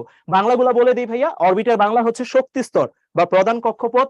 অরবিটালের খুব প্রচলিত কোনো বাংলা নাই, আমাদের বইয়ে বা অনেক জায়গায় এটা বলে যে উপশক্তি স্তর। না ভাইয়া, এটা অ্যাকচুয়ালি সঠিক না। আচ্ছা, তারপর সাবশেল, এটা হচ্ছে উপশক্তি স্তর। এটা আমার আজকের ক্লাসের পার্ট না, আমি শুধু এটুকু বললাম। যদি এরপরে ডাউট থাকে তোমরা ইউটিউবে দেখতে পারো, বা আমাদের ভাইয়ারা যারা পড়াইছে অন্য রকমের পাঠশালা ভিডিও আছে, তুমি এটা দেখতে পারো, হোপসো ক্লিয়ার হবে। ওকে, সো আমরা হচ্ছে পরের পার্টে যাই, ব্লক চেনা শেষ। ওকে, সো আমি যেটা বলতেছিলাম একটু আগে, এই জিনিসটা এখানে সাম আপ করে দেখানো আছে, খেয়াল করে দেখো। আমরা পর্যায় সারণীকে 4টা ব্লকে ভাগ করতেছিলাম। একটা ব্লক ছিল এস, আরেকটা ছিল পি, আরেকটা ছিল ডি, আরেকটা ছিল এফ। আমরা হচ্ছে এভাবে ভাগ করতেছিলাম যে 4টা ব্লকের মধ্যে যদি সবার মানে মৌলের ইলেকট্রন বিন্যাসে সবার শেষ ইলেকট্রন যদি এস অরবিটালে যায়, তাহলে সেক্ষেত্রে আমরা তাকে বলি হচ্ছে এস ব্লক। সবার শেষ ইলেকট্রন যদি পি অরবিটালে যায়, সেটা পি ব্লক। এন্ড বাকি জিনিসগুলো ওইভাবেই। সো এই জিনিসটা এখানে দেখানো হয়েছে, সব জিনিসগুলো তুমি যেটা দেখো, এই পুরা এইটার মধ্যে হচ্ছে S block 1s 2s 3s 4s 5s 6s 7s। এখানে একটা জিনিস আছে, সেটা হচ্ছে হিলিয়াম। হিলিয়ামটা কিন্তু হচ্ছে এই জায়গায় আছে। এটা হচ্ছে আমরা যখন ওই যে ক্লাসের ব্রেকের আগে বা আমাদের যে প্রবলেম ছিল, প্রবলেমের আগে একজন কোয়েশ্চেন করছিল হিলিয়াম তাহলে কোন ব্লকের মৌল। হিলিয়াম কিন্তু এস ব্লকের মৌল। সেম ভাবে এইগুলো হচ্ছে পি ব্লক, আর মাঝের গুলো হচ্ছে ডি ব্লক, আর এইটা হচ্ছে এফ ব্লক। এগুলো আমরা হচ্ছে যখন ওই যে ইলেকট্রন বিন্যাসের মাধ্যমে মৌলের অবস্থান নির্ণয় করব, তখন এই জিনিসগুলো আমরা ক্লিয়ার করব। সো এই হচ্ছে আমার সামারি এই জায়গার মধ্যে 4টা ব্লকের মধ্যে। তো আমরা এখন স্টেপ বাই স্টেপ এদের পরিচয় ভালো করে জানবো। তো আমরা যদি বলি এস ব্লক কি ছিল, সবার শেষ ইলেকট্রন যখন হচ্ছে আমার এস উপস্তরে যাবে, তাহলে এই জিনিসটা হচ্ছে আমার এস ব্লক হবে। এখন এস ব্লক মৌলের সংখ্যা কয়টি, এটা খুবই একটা পরিচিত এমসিকিউ। পরিচিত এমসিকিউ বলতে পরীক্ষায় মাঝে মাঝে এটা আসে যে এস ব্লক মৌলের সংখ্যা কয়টি। সেক্ষেত্রে একটু কাউন্ট করি, দেখো মার্ক করা আছে খুব সুন্দর করে, দেখো 1 2 3 4 5 6 7 8 9 10 11 12 13, আর এই যে এই জায়গায় একটা আছে, এটা হচ্ছে হিলিয়াম। তাহলে এস ব্লক মৌলের সংখ্যা কয়টি আসতেছে? 14টি। মানে হচ্ছে গ্রুপ 1 এবং গ্রুপ 2 এ যারা যারা আছে তারা, এবং হিলিয়াম, এই যে এই তিনজন মিলে, মানে এই তিনজনের পার্টের মিলে কন্ট্রিবিউশন, গ্রুপ 1 আর গ্রুপ 2। আর নিষ্ক্রিয় মৌল যেটা আছে এর মধ্যে শুধু হিলিয়াম এস ব্লক এর অন্তর্ভুক্ত। তাহলে মৌল সংখ্যা কয়টি আসতেছে? সেক্ষেত্রে 14টি আসতেছে। আচ্ছা, এস ব্লকের সাধারণ ইলেকট্রন বিন্যাস এখন আমরা আগেই জানি, মৌলের শেষ ইলেকট্রন যদি এস অরবিটালে যায়, তাহলে স্বাভাবিকভাবেই এস অরবিটালের মধ্যে ইলেকট্রন সর্বোচ্চ কয়টা থাকতে পারে? সর্বোচ্চ থাকতে পারে 2টা, আরেকটা হইতে পারে একটা হইতে পারে। এখন যদি কখনো এস জিরো হয়, সেটা কি এস অরবিটাল হবে বা এস ব্লক হবে? কারণ আমরা জানি সবার শেষ ইলেকট্রন যদি এস অরবিটালে যায়, তাহলে কিন্তু এই ক্রাইটেরিয়াটা বাদ যাচ্ছে, এইটা হবে এবং এটা হবে। এই জন্যই কিন্তু হচ্ছে আমরা এই জায়গায় এনএস 1 থেকে 2 দিছি, মানে মৌলের শেষ, মানে মৌলের ইলেকট্রন বিন্যাসের শেষ ইলেকট্রনটা যদি হচ্ছে এস অরবিটালে যায়, সেই ক্ষেত্রে আমরা তাকে বলি হচ্ছে এস ব্লক মৌল। সেক্ষেত্রে তার সংখ্যাটা হচ্ছে 14টি। এখানে কি কি মুখস্থ রাখতে হবে বা মনে রাখতে হবে, আমি একটু স্টার মার্ক দিয়ে দিই। এটা মনে রাখতে হবে, এটা মনে রাখতে হবে, আর এটা তো হচ্ছে আমার ডেফিনেশনই, সর্বশেষ ইলেকট্রন এস উপস্তরে যাবে বা এস অরবিটালে যাবে। এটা একটু মনে রাখবো। নাও এখন আমরা হচ্ছে পি ব্লকে আসি। তাহলে পি ব্লকের মধ্যে মৌল কয়টা আসতেছে? পি ব্লক হচ্ছে ডান পাশে যেই হলুদ কালারে এইরকম বক্স করা আছে, দেখো এরা হচ্ছে সবাই পি ব্লক মৌল, এই পি ব্লক। এবার পি ব্লকে মৌল কয়টা আছে? 13 থেকে 18। 13 কেন বলতেছি? এটা হচ্ছে গ্রুপ 13 আর এটা হচ্ছে গ্রুপ 18, মাঝে আছে 14 15 16 17 18। এখন 13 থেকে 18 পর্যন্ত শুধুমাত্র হিলিয়াম বাদ যাবে। হিলিয়াম কেন বাদ যাচ্ছে আমরা কিন্তু জানি। এই হিলিয়াম বাদ যাচ্ছে কারণ এটা হচ্ছে এস ব্লক এর মৌল। তাহলে 13 থেকে 18 পর্যন্ত পি ব্লকের সবাই অন্তর্ভুক্ত, শুধুমাত্র হিলিয়াম বাদে। তাহলে এখানে মৌল সংখ্যা কয়টা আছে? দেখো 1 2 3 4 5 6, 6টা এভাবে আছে কলাম বরাবর, আর রো আছে 6টা। তাহলে 6 × 6, ওই যে ম্যাট্রিক্সের মধ্যে 6/6, তাহলে অ্যান্সার হবে 36টি। তাহলে অ্যান্সার হচ্ছে 36টি। ওকে, এবার এইখানে এই প্রশ্নটা খুবই খুবই খুবই ইম্পর্টেন্ট। আমি এখানে 3টা স্টার মার্ক দিয়ে রাখতেছি, এটা মনে রাখবো। এস ও পি ব্লকের মৌলসমূহকে রিপ্রেজেন্টেটিভ মৌল বা প্রতিনিধিত্বকারী মৌল বলা হয়। এটা হচ্ছে মানে আমরা যখন সৃজনশীল সলভ করতে যাব, তখন আমরা মৌলগুলাকে, যদি প্রশ্ন আসে যে প্রতিনিধিত্বকারী মৌল কাকে বলে, তখন আমরা বলবো এস ব্লক এবং পি ব্লকের মৌলসমূহকে রিপ্রেজেন্টেটিভ মৌল বা প্রতিনিধিত্বকারী মৌল বলা হয়। আচ্ছা, সো একইভাবে আমরা যেটা দেখতেছিলাম যে এস ব্লকের ইলেকট্রন বিন্যাস ছিল হচ্ছে এস ব্লক, এটা যখন দেখতেছিলাম এটার ইলেকট্রন বিন্যাস ছিল হচ্ছে এনএস 1 থেকে 2। তাহলে এখন আমি যদি বলি পি ব্লক, এটার ইলেকট্রন বিন্যাস কত হবে? সাধারণ ইলেকট্রন বিন্যাস, এটার ইলেকট্রন বিন্যাসটা হবে NS2 NP 1 থেকে 6। আমি একটা एग्जांपल একটু দেখাই। এই জায়গায় ধরো আমি অ্যালুমিনিয়ামকে চিন্তা করি, অ্যালুমিনিয়াম, অ্যালুমিনিয়াম হচ্ছে 13। তাহলে এই ক্ষেত্রে এটার ইলেকট্রন বিন্যাস কত হবে? এক্ষেত্রে আমরা যেটা করব, ফার্স্টে এখানে নিয়ন লিখে ফেলবো। নিয়ন হচ্ছে 10, তাহলে কত আসবে তারপরে? 3s2, তারপর হচ্ছে 3p1। তাহলে দেখো সবার শেষ ইলেকট্রনটা কোন অরবিটালে যাচ্ছে? এই যে ভাই পি অরবিটালে যাচ্ছে। তাহলে এখন এটা অবশ্যই কি ব্লক মৌল? এটা অবশ্যই একটা পি ব্লক মৌল, এবং এটা কিন্তু এই যে এটাকে স্যাটিসফাই করাচ্ছে। খেয়াল করে দেখো, P1 থেকে 6 হইতে হবে, এখানে পি আছে কত? একটা, যার জন্য কিন্তু এটা পি ব্লক মৌল, এবং আমার এই শর্তটা কিন্তু পারফেক্টলি স্যাটিসফাই করতে হবে। ওকে, সো এই ব্যাপারটা আমরা একটু খেয়াল রাখবো। আচ্ছা, একটা প্রশ্ন আসতেছে যে ভাইয়া এস ব্লক ও পি ব্লকের মৌলগুলাকে প্রতিনিধিত্বকারী মৌল কেন বলা হয়? এই প্রশ্নটা একটু অ্যান্সার দিচ্ছি আমরা। যখন আমরা এস ব্লকের ইলেকট্রন বিন্যাসগুলো যদি দেখি, ধরো আমি সোডিয়ামকে চিন্তা করতেছি এস ব্লকের। সোডিয়ামকে যদি দেখি, সোডিয়াম হচ্ছে 11, এটার ইলেকট্রন বিন্যাসটা কিরকম আসবে? এখানে হচ্ছে নিয়ন, তারপর হচ্ছে 3s1। এখন তোমরা জানো কিনা জানি না, যখন এস ব্লকের এই মৌলগুলা যৌগ গঠন করে, এরা সাধারণত ধাতু, ইলেকট্রন ছেড়ে দেয়। ইলেকট্রন ছেড়ে দেওয়ার পরে এস এর ইলেকট্রন মানে এস অরবিটালে কয়টা ইলেকট্রন থাকবে? এখানে যদি ইলেকট্রনটা ছেড়ে দেয়, ধরো ইলেকট্রনটা ছেড়ে দিল, তাহলে সোডিয়াম প্লাস হইলো, তাহলে এস অরবিটালে তখন তার ইলেকট্রন কয়টা থাকবে? তুমি বলবা এস অরবিটালে তখন কোনো ইলেকট্রন থাকবে না। ওকে, এখন এই যে ইলেকট্রন ছেড়ে দিল, ইলেকট্রন ছাড়ার পরে সোডিয়াম কি হয়ে গেল? সবচেয়ে স্টেবল ক্রাইটেরিয়া হলো। এখন তুমি যদি পি ব্লকের ক্ষেত্রে চিন্তা করো, ক্লোরিনকে, ক্লোরিন কিন্তু পি ব্লক মৌল, এটা হচ্ছে 17। তুমি যদি একটু দেখো এইখানে কি আছে? নিয়ন, তারপর কি আছে?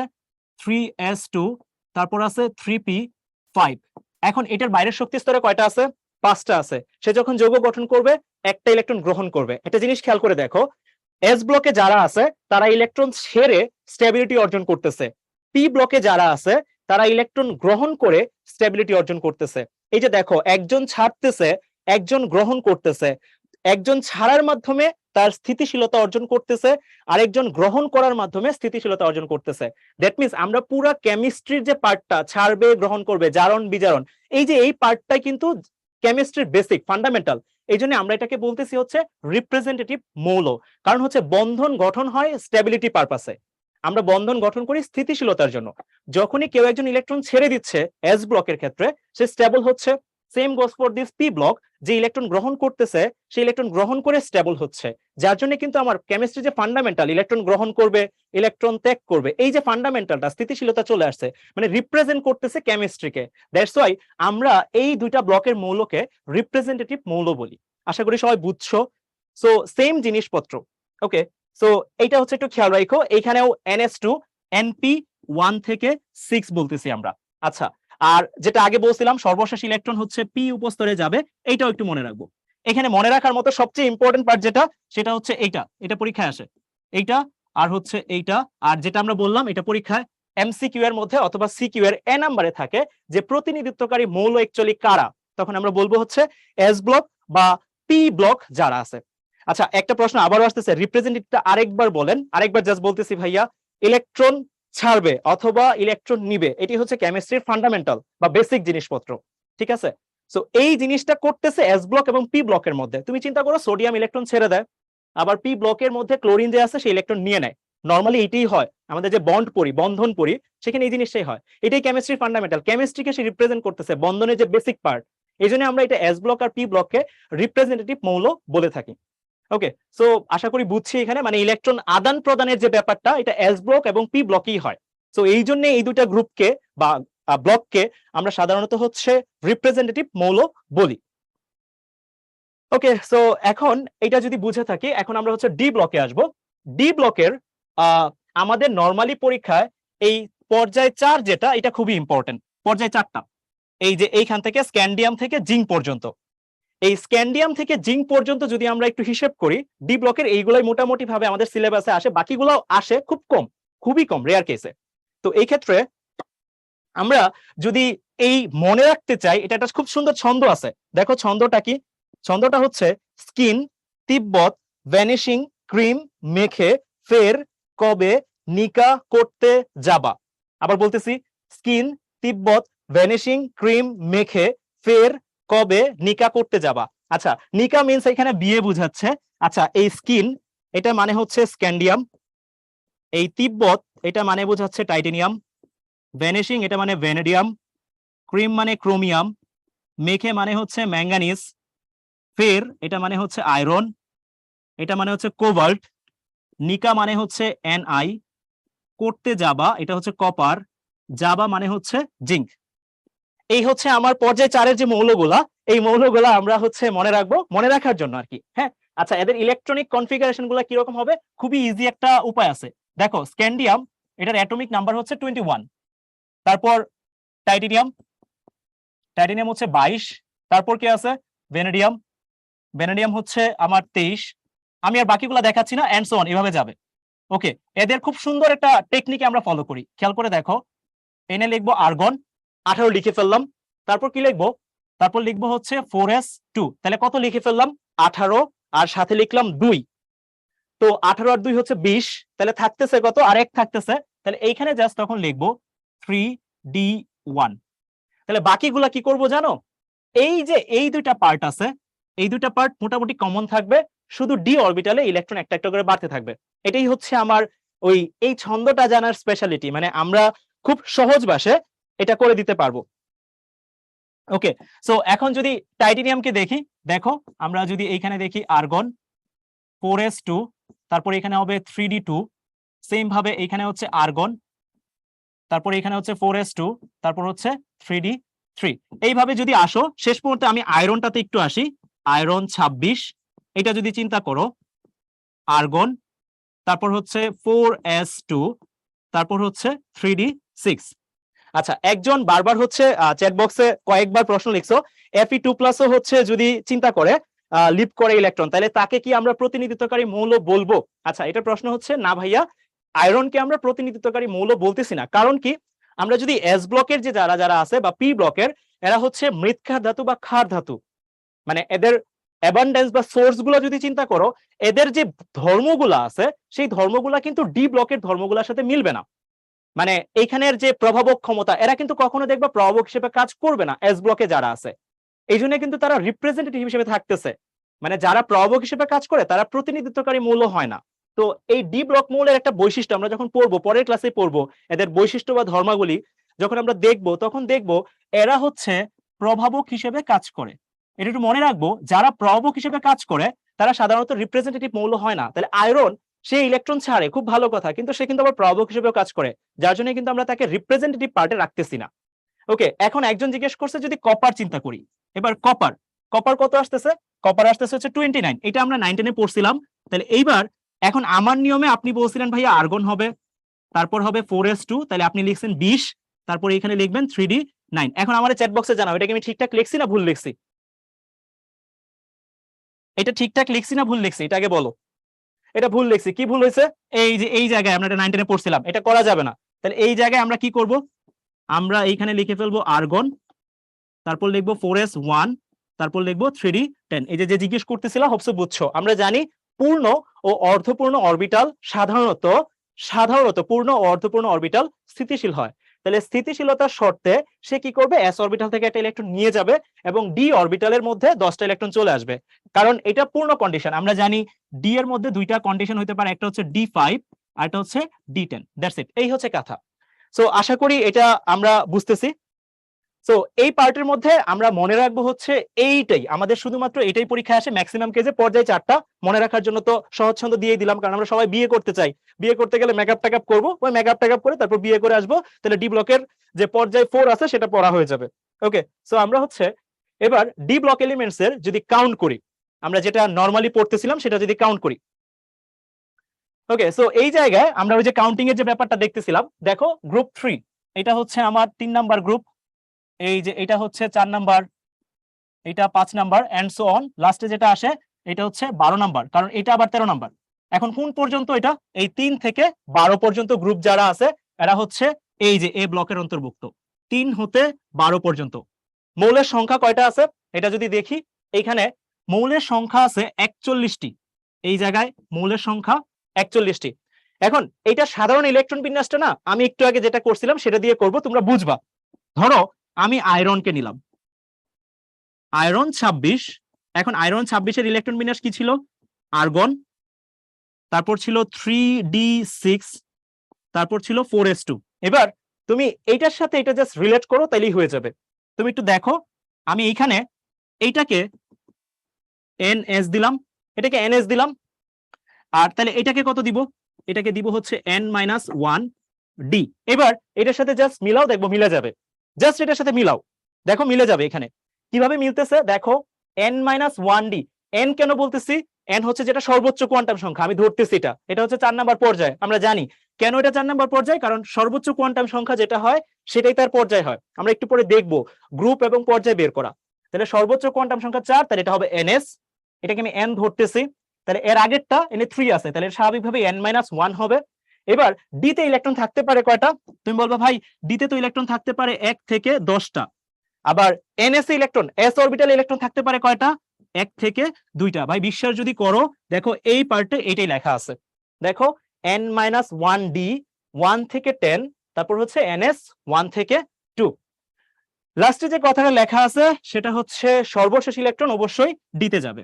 এই হচ্ছে আমার ডি ব্লকের ক্রাইটেরিয়া। ওকে, সো এখানে আরেকজন জানতে হচ্ছে, তাহলে আমি এই এক্সাম্পলটা না দিই, আরেকটা এক্সাম্পল দেই। এটা ধরো হচ্ছে কপার হচ্ছে 29, এটা আমরা একটু আগে দেখছিলাম। তাহলে আর্গন, তারপর হচ্ছে 3D10, তারপর হচ্ছে 4S1। এবার ভাইয়া এইখানে এটা হচ্ছে আমার NS, আর এটা স্বাভাবিকভাবে 1 কম, তাহলে এটা N-1D, এটা হচ্ছে N-1D। এখন ইলেকট্রনগুলো বসায় দেই, এটা হবে 1 থেকে 10, এটা হবে 1 থেকে 2। যদি না বুঝো এটার সাথে মিলাও, তাহলে মিলে যাবে ভাইয়া, যে বলছিলা, আশা করি বুঝছো। সো এটা একটু খেয়াল রাখো, এখানে কিন্তু ভাইয়া এটা খুবই ইম্পর্টেন্ট, প্রত্যেকটা ব্লকের মৌল সংখ্যা কয়টা এটা একটু খেয়াল রাখো, এটা একটু ভালো করে খেয়াল রাখো। ওকে, সো আমার এস ব্লক চলে আসছে। এখানে আগের মতোই আমরা হচ্ছে এটা একটু মনে রাখবো, আর এই যে ভাইয়া এটা একটু ভালো করে মনে রাখবো। আমরা এই ইলেকট্রন বিন্যাস নিয়ে অনেক কথাবার্তা বলবো, আমাদের আজকের ক্লাসে লাস্টে ল্যান্থানাইট সিরিজ, ল্যান্থানের সংকোচন নিয়ে কথাবার্তা আছে, তাহলে আমরা হচ্ছে এইগুলা একটু খেয়াল রাখবো। ওকে, সো এইখানে এটা একটু খেয়াল রাখবো, N-2 F1 থেকে 14, N-1 D 0 থেকে 1, আর হচ্ছে NS2, আর মৌল সংখ্যা হচ্ছে এখানে 27। আর এখানে একটা কথা বলা আছে, এই ব্লকের সব মৌল 3 বুকের মানে 3B এর অন্তর্ভুক্ত। এই জিনিসটা আমরা একটু পরে পড়বো, জাস্ট একটু মাথায় রাখো যে F ব্লক যখন আসতেছে, এটা 3B এর অন্তর্ভুক্ত, মৌল সংখ্যা 27টি, এটা সাধারণ ইলেকট্রন বিন্যাস এটুকু।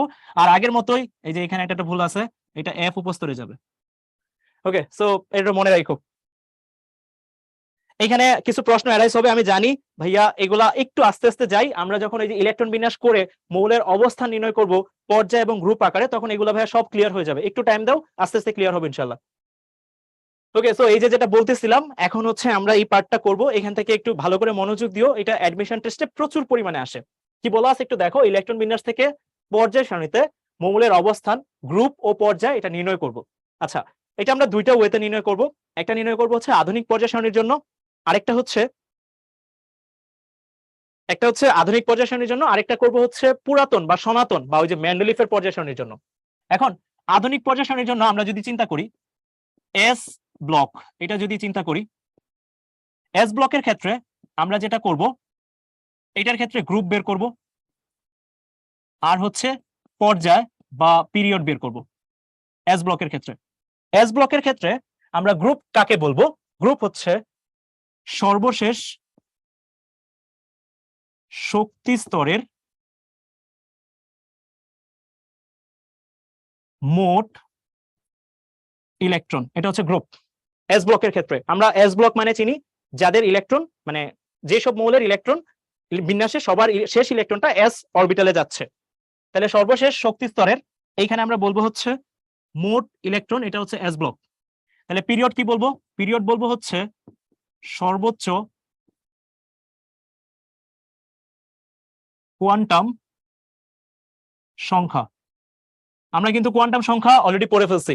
তাহলে পর্যায় বলবো হচ্ছে সর্বোচ্চ যে কোয়ান্টাম সংখ্যাটা আছে সেটাকে। আমরা একটু এক্সাম্পল দিই, তাহলে বুঝতে সুবিধা হবে।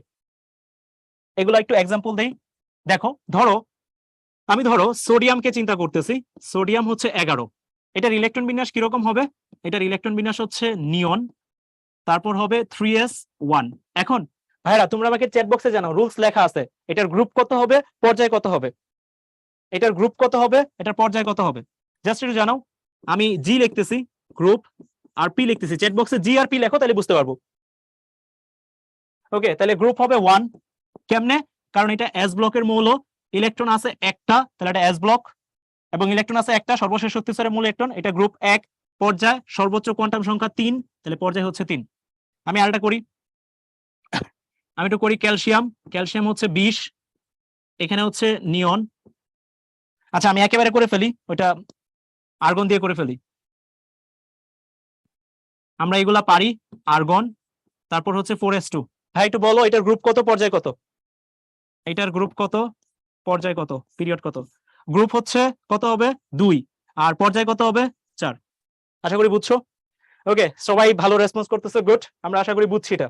এবার এটা গেল হচ্ছে এস ব্লকের ক্ষেত্রে। কি হবে যদি আমরা পি ব্লকের ক্ষেত্রে চিন্তা করি? পি ব্লক, পি ব্লকের ক্ষেত্রে আমরা গ্রুপ কিভাবে বের করি? পি ব্লকের ক্ষেত্রে গ্রুপ বের করি হচ্ছে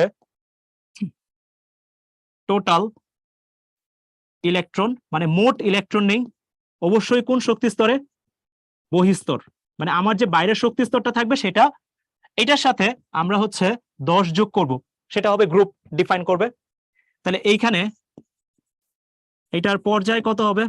এটার পর্যায় হবে আগের মতোই, পর্যায় সবসময় কিন্তু ভাই এটা ফিক্সড, এখানে যেটা হবে সর্বোচ্চ, আগের মতোই সর্বোচ্চ কোয়ান্টাম সংখ্যা, আগের মতোই সেম জিনিসপত্র। সো এইখানে আমরা যদি এটা দেখি, ধরো অ্যালুমিনিয়াম, অ্যালুমিনিয়াম হচ্ছে 13, তাহলে এটার ইলেকট্রন বিন্যাস কিরকম হবে?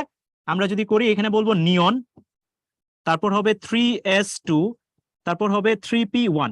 এখানে এবার আমরা যেহেতু মানে মৌল পড়তেছি, আমরা তিনটা জিনিস বলে ফেলি একসাথে, তোমরা তিনটা জিনিস বলবা। বিতে হচ্ছে ব্লক, জিতে হচ্ছে গ্রুপ, পিতে হচ্ছে পিরিয়ড। এই তিনটা জিনিস একসাথে বলো, তিনটা কি হবে?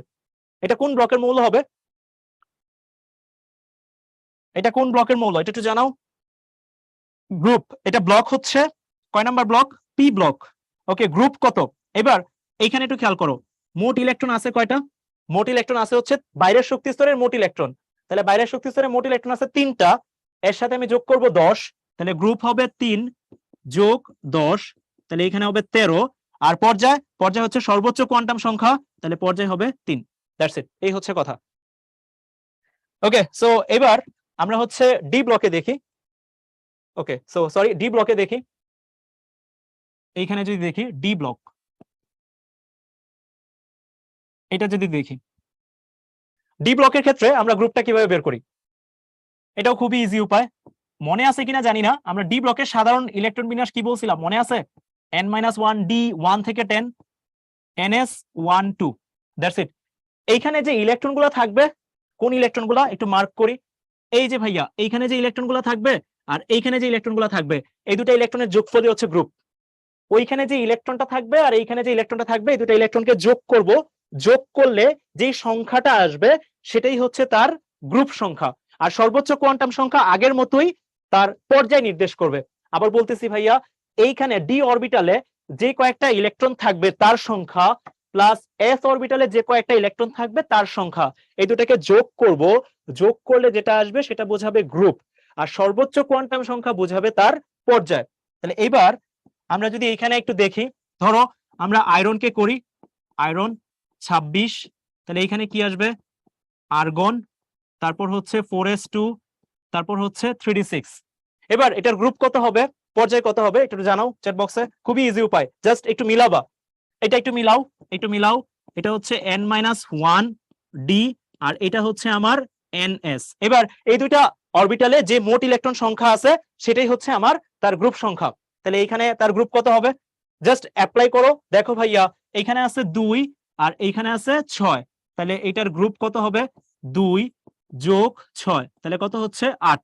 তাহলে এটার পর্যায় কত হবে? সর্বোচ্চ কোয়ান্টাম সংখ্যা। এখানে পর্যায় কত হবে? সর্বোচ্চ কোয়ান্টাম সংখ্যা, সর্বোচ্চ কোয়ান্টাম সংখ্যা কিন্তু হচ্ছে 4, তাহলে পর্যায় হচ্ছে 4। এই হচ্ছে ডি ব্লক। তাহলে এস ব্লকের ক্ষেত্রে কিভাবে বের করছি? সর্বশেষ শক্তি স্তরের মোট ইলেকট্রন সংখ্যা। তার আগে একটা কথা আমি বলি, আমি কিন্তু এখানে আধুনিক পর্যায় সারণী করতেছি, একটু পরে যেটা করব সেটা দেখবা হচ্ছে পুরাতন মানে সনাতন পর্যায় সারণী হবে, যেটা আমাদের 9-10 ছিল না, এটা কিন্তু আমাদের 9-10 ছিল। তো পি ব্লকের ক্ষেত্রে কি হবে? টোটাল ইলেকট্রনের সাথে 10 দিয়ে যোগ করব, তারপর পর্যায় আগের মতো সর্বোচ্চ কোয়ান্টাম সংখ্যা। ডি ব্লকের ক্ষেত্রে এটা করব, যোগ করব, জাস্ট ইলেকট্রনগুলো যোগ করব, চলে আসবে। এবার হোয়াট হ্যাপেন যদি আমি এফ ব্লকের ক্ষেত্রে জিনিসটাকে বলি,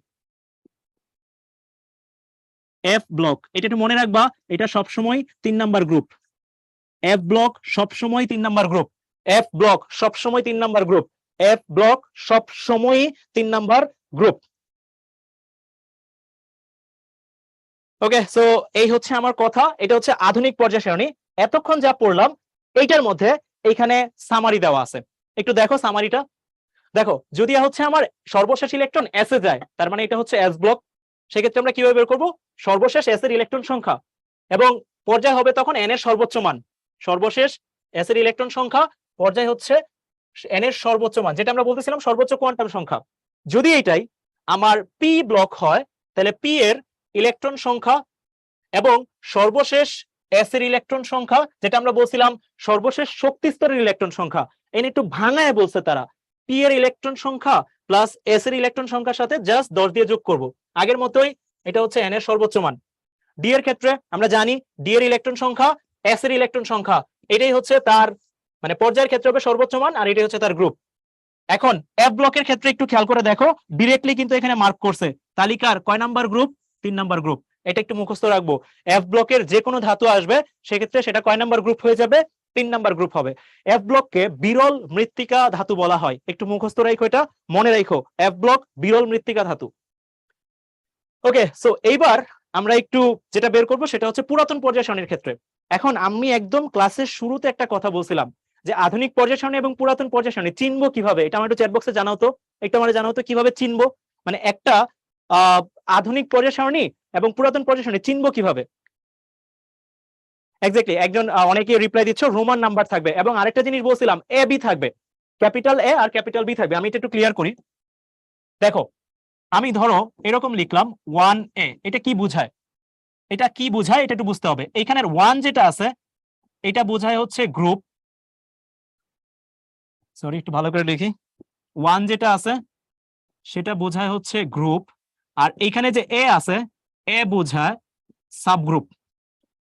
এটা অনেকটা এরকম, ওই যে আমরা ছোটবেলায় ম্যাথে সেট পড়ছিলাম না, সেট সাবসেট, ওইরকম গ্রুপ সাবগ্রুপ। সেম ভাবে ধরো আমি যদি বলি 2B, এটার মানে কি বোঝাচ্ছে, এই 2 দিয়ে বোঝাচ্ছে গ্রুপ আর বি দিয়ে বোঝাচ্ছে সাবগ্রুপ, এটা মনে রাখবো। আচ্ছা, এখন একজন জিজ্ঞেস করছো ওল্ড আর নিউ দুইটাই কি জানা লাগবে ভাইয়া? প্রশ্ন এটা হচ্ছে অ্যাডমিশন টেস্টে আসে, ইভেন দো বোর্ডেও মাঝে মাঝে আসে, বোর্ডে খুব কম টাইমে আসে, আমি জাস্ট শিখাই দিচ্ছি কারণ তুমি এখানে না শিখলে কই শিখবা। সো এই জায়গায় জাস্ট শিখাই দেওয়া, এটা অ্যাডমিশন টেস্টে প্রচুর পরিমাণে আসে। ওকে, সো এখন আমরা কখন এই সাবগ্রুপ এ লিখবো, কখন এই সাবগ্রুপ বি লিখবো, এটা একটু বুঝতে হবে। আমরা এ তখনই লিখবো যখন ওই মৌলটা এস অথবা পি ব্লক হবে, আর বি সাবগ্রুপ কখনই লিখবো যখন ওটা ডি অর এফ ব্লক হবে। দ্যাটস ইট, এই হচ্ছে কথা। মানে আমরা এ লিখবো তখনই যখন এটা হচ্ছে এস আর পি ব্লকের হবে, আর যদি আমি বি লিখি তাহলে লিখবো হচ্ছে সেটা ডি আর এফ ব্লকের ক্ষেত্রে। মানে শুধুমাত্র ডি আর এফ ব্লক যেটা আছে তারাই শুধু হবে বি, আর এস আর পি যারা আছে তারা হবে এ। এটা মনে রাখো। এবার আমরা রুলস অনুযায়ী আগাচ্ছি। এখানে আমরা রুলস পড়ি। রুলস 1, এস ও পি অরবিটাল। এখানে চিন্তা করো এসওপি অরবিটালে টোটাল ইলেকট্রন 1 থেকে 7টা, মানে এস আর পি অরবিটালে যদি চিন্তা করো, এস আর পি অরবিটালে টোটাল ইলেকট্রন কয়টা থাকবে, 1 থেকে 7টা পর্যন্ত থাকবে। তাহলে এই ক্ষেত্রে আমার গ্রুপ কত হবে? খুবই ইজি উপায়, খেয়াল করে দেখো। যদি ইলেকট্রন থাকে একটা তাহলে গ্রুপ হবে 1 রোমানে, যদি ইলেকট্রন থাকে 2টা গ্রুপ হবে 2, যদি ইলেকট্রন থাকে 3টা তাহলে গ্রুপ হবে 3, যদি 4টা হয় তাহলে গ্রুপ হবে 4। এবার আমাকে একটু চ্যাট বক্সে জানাও এটার সাবগ্রুপ কি হবে। এই সবাই একটু চ্যাট বক্সে জানাও এটার সাবগ্রুপ কি হবে।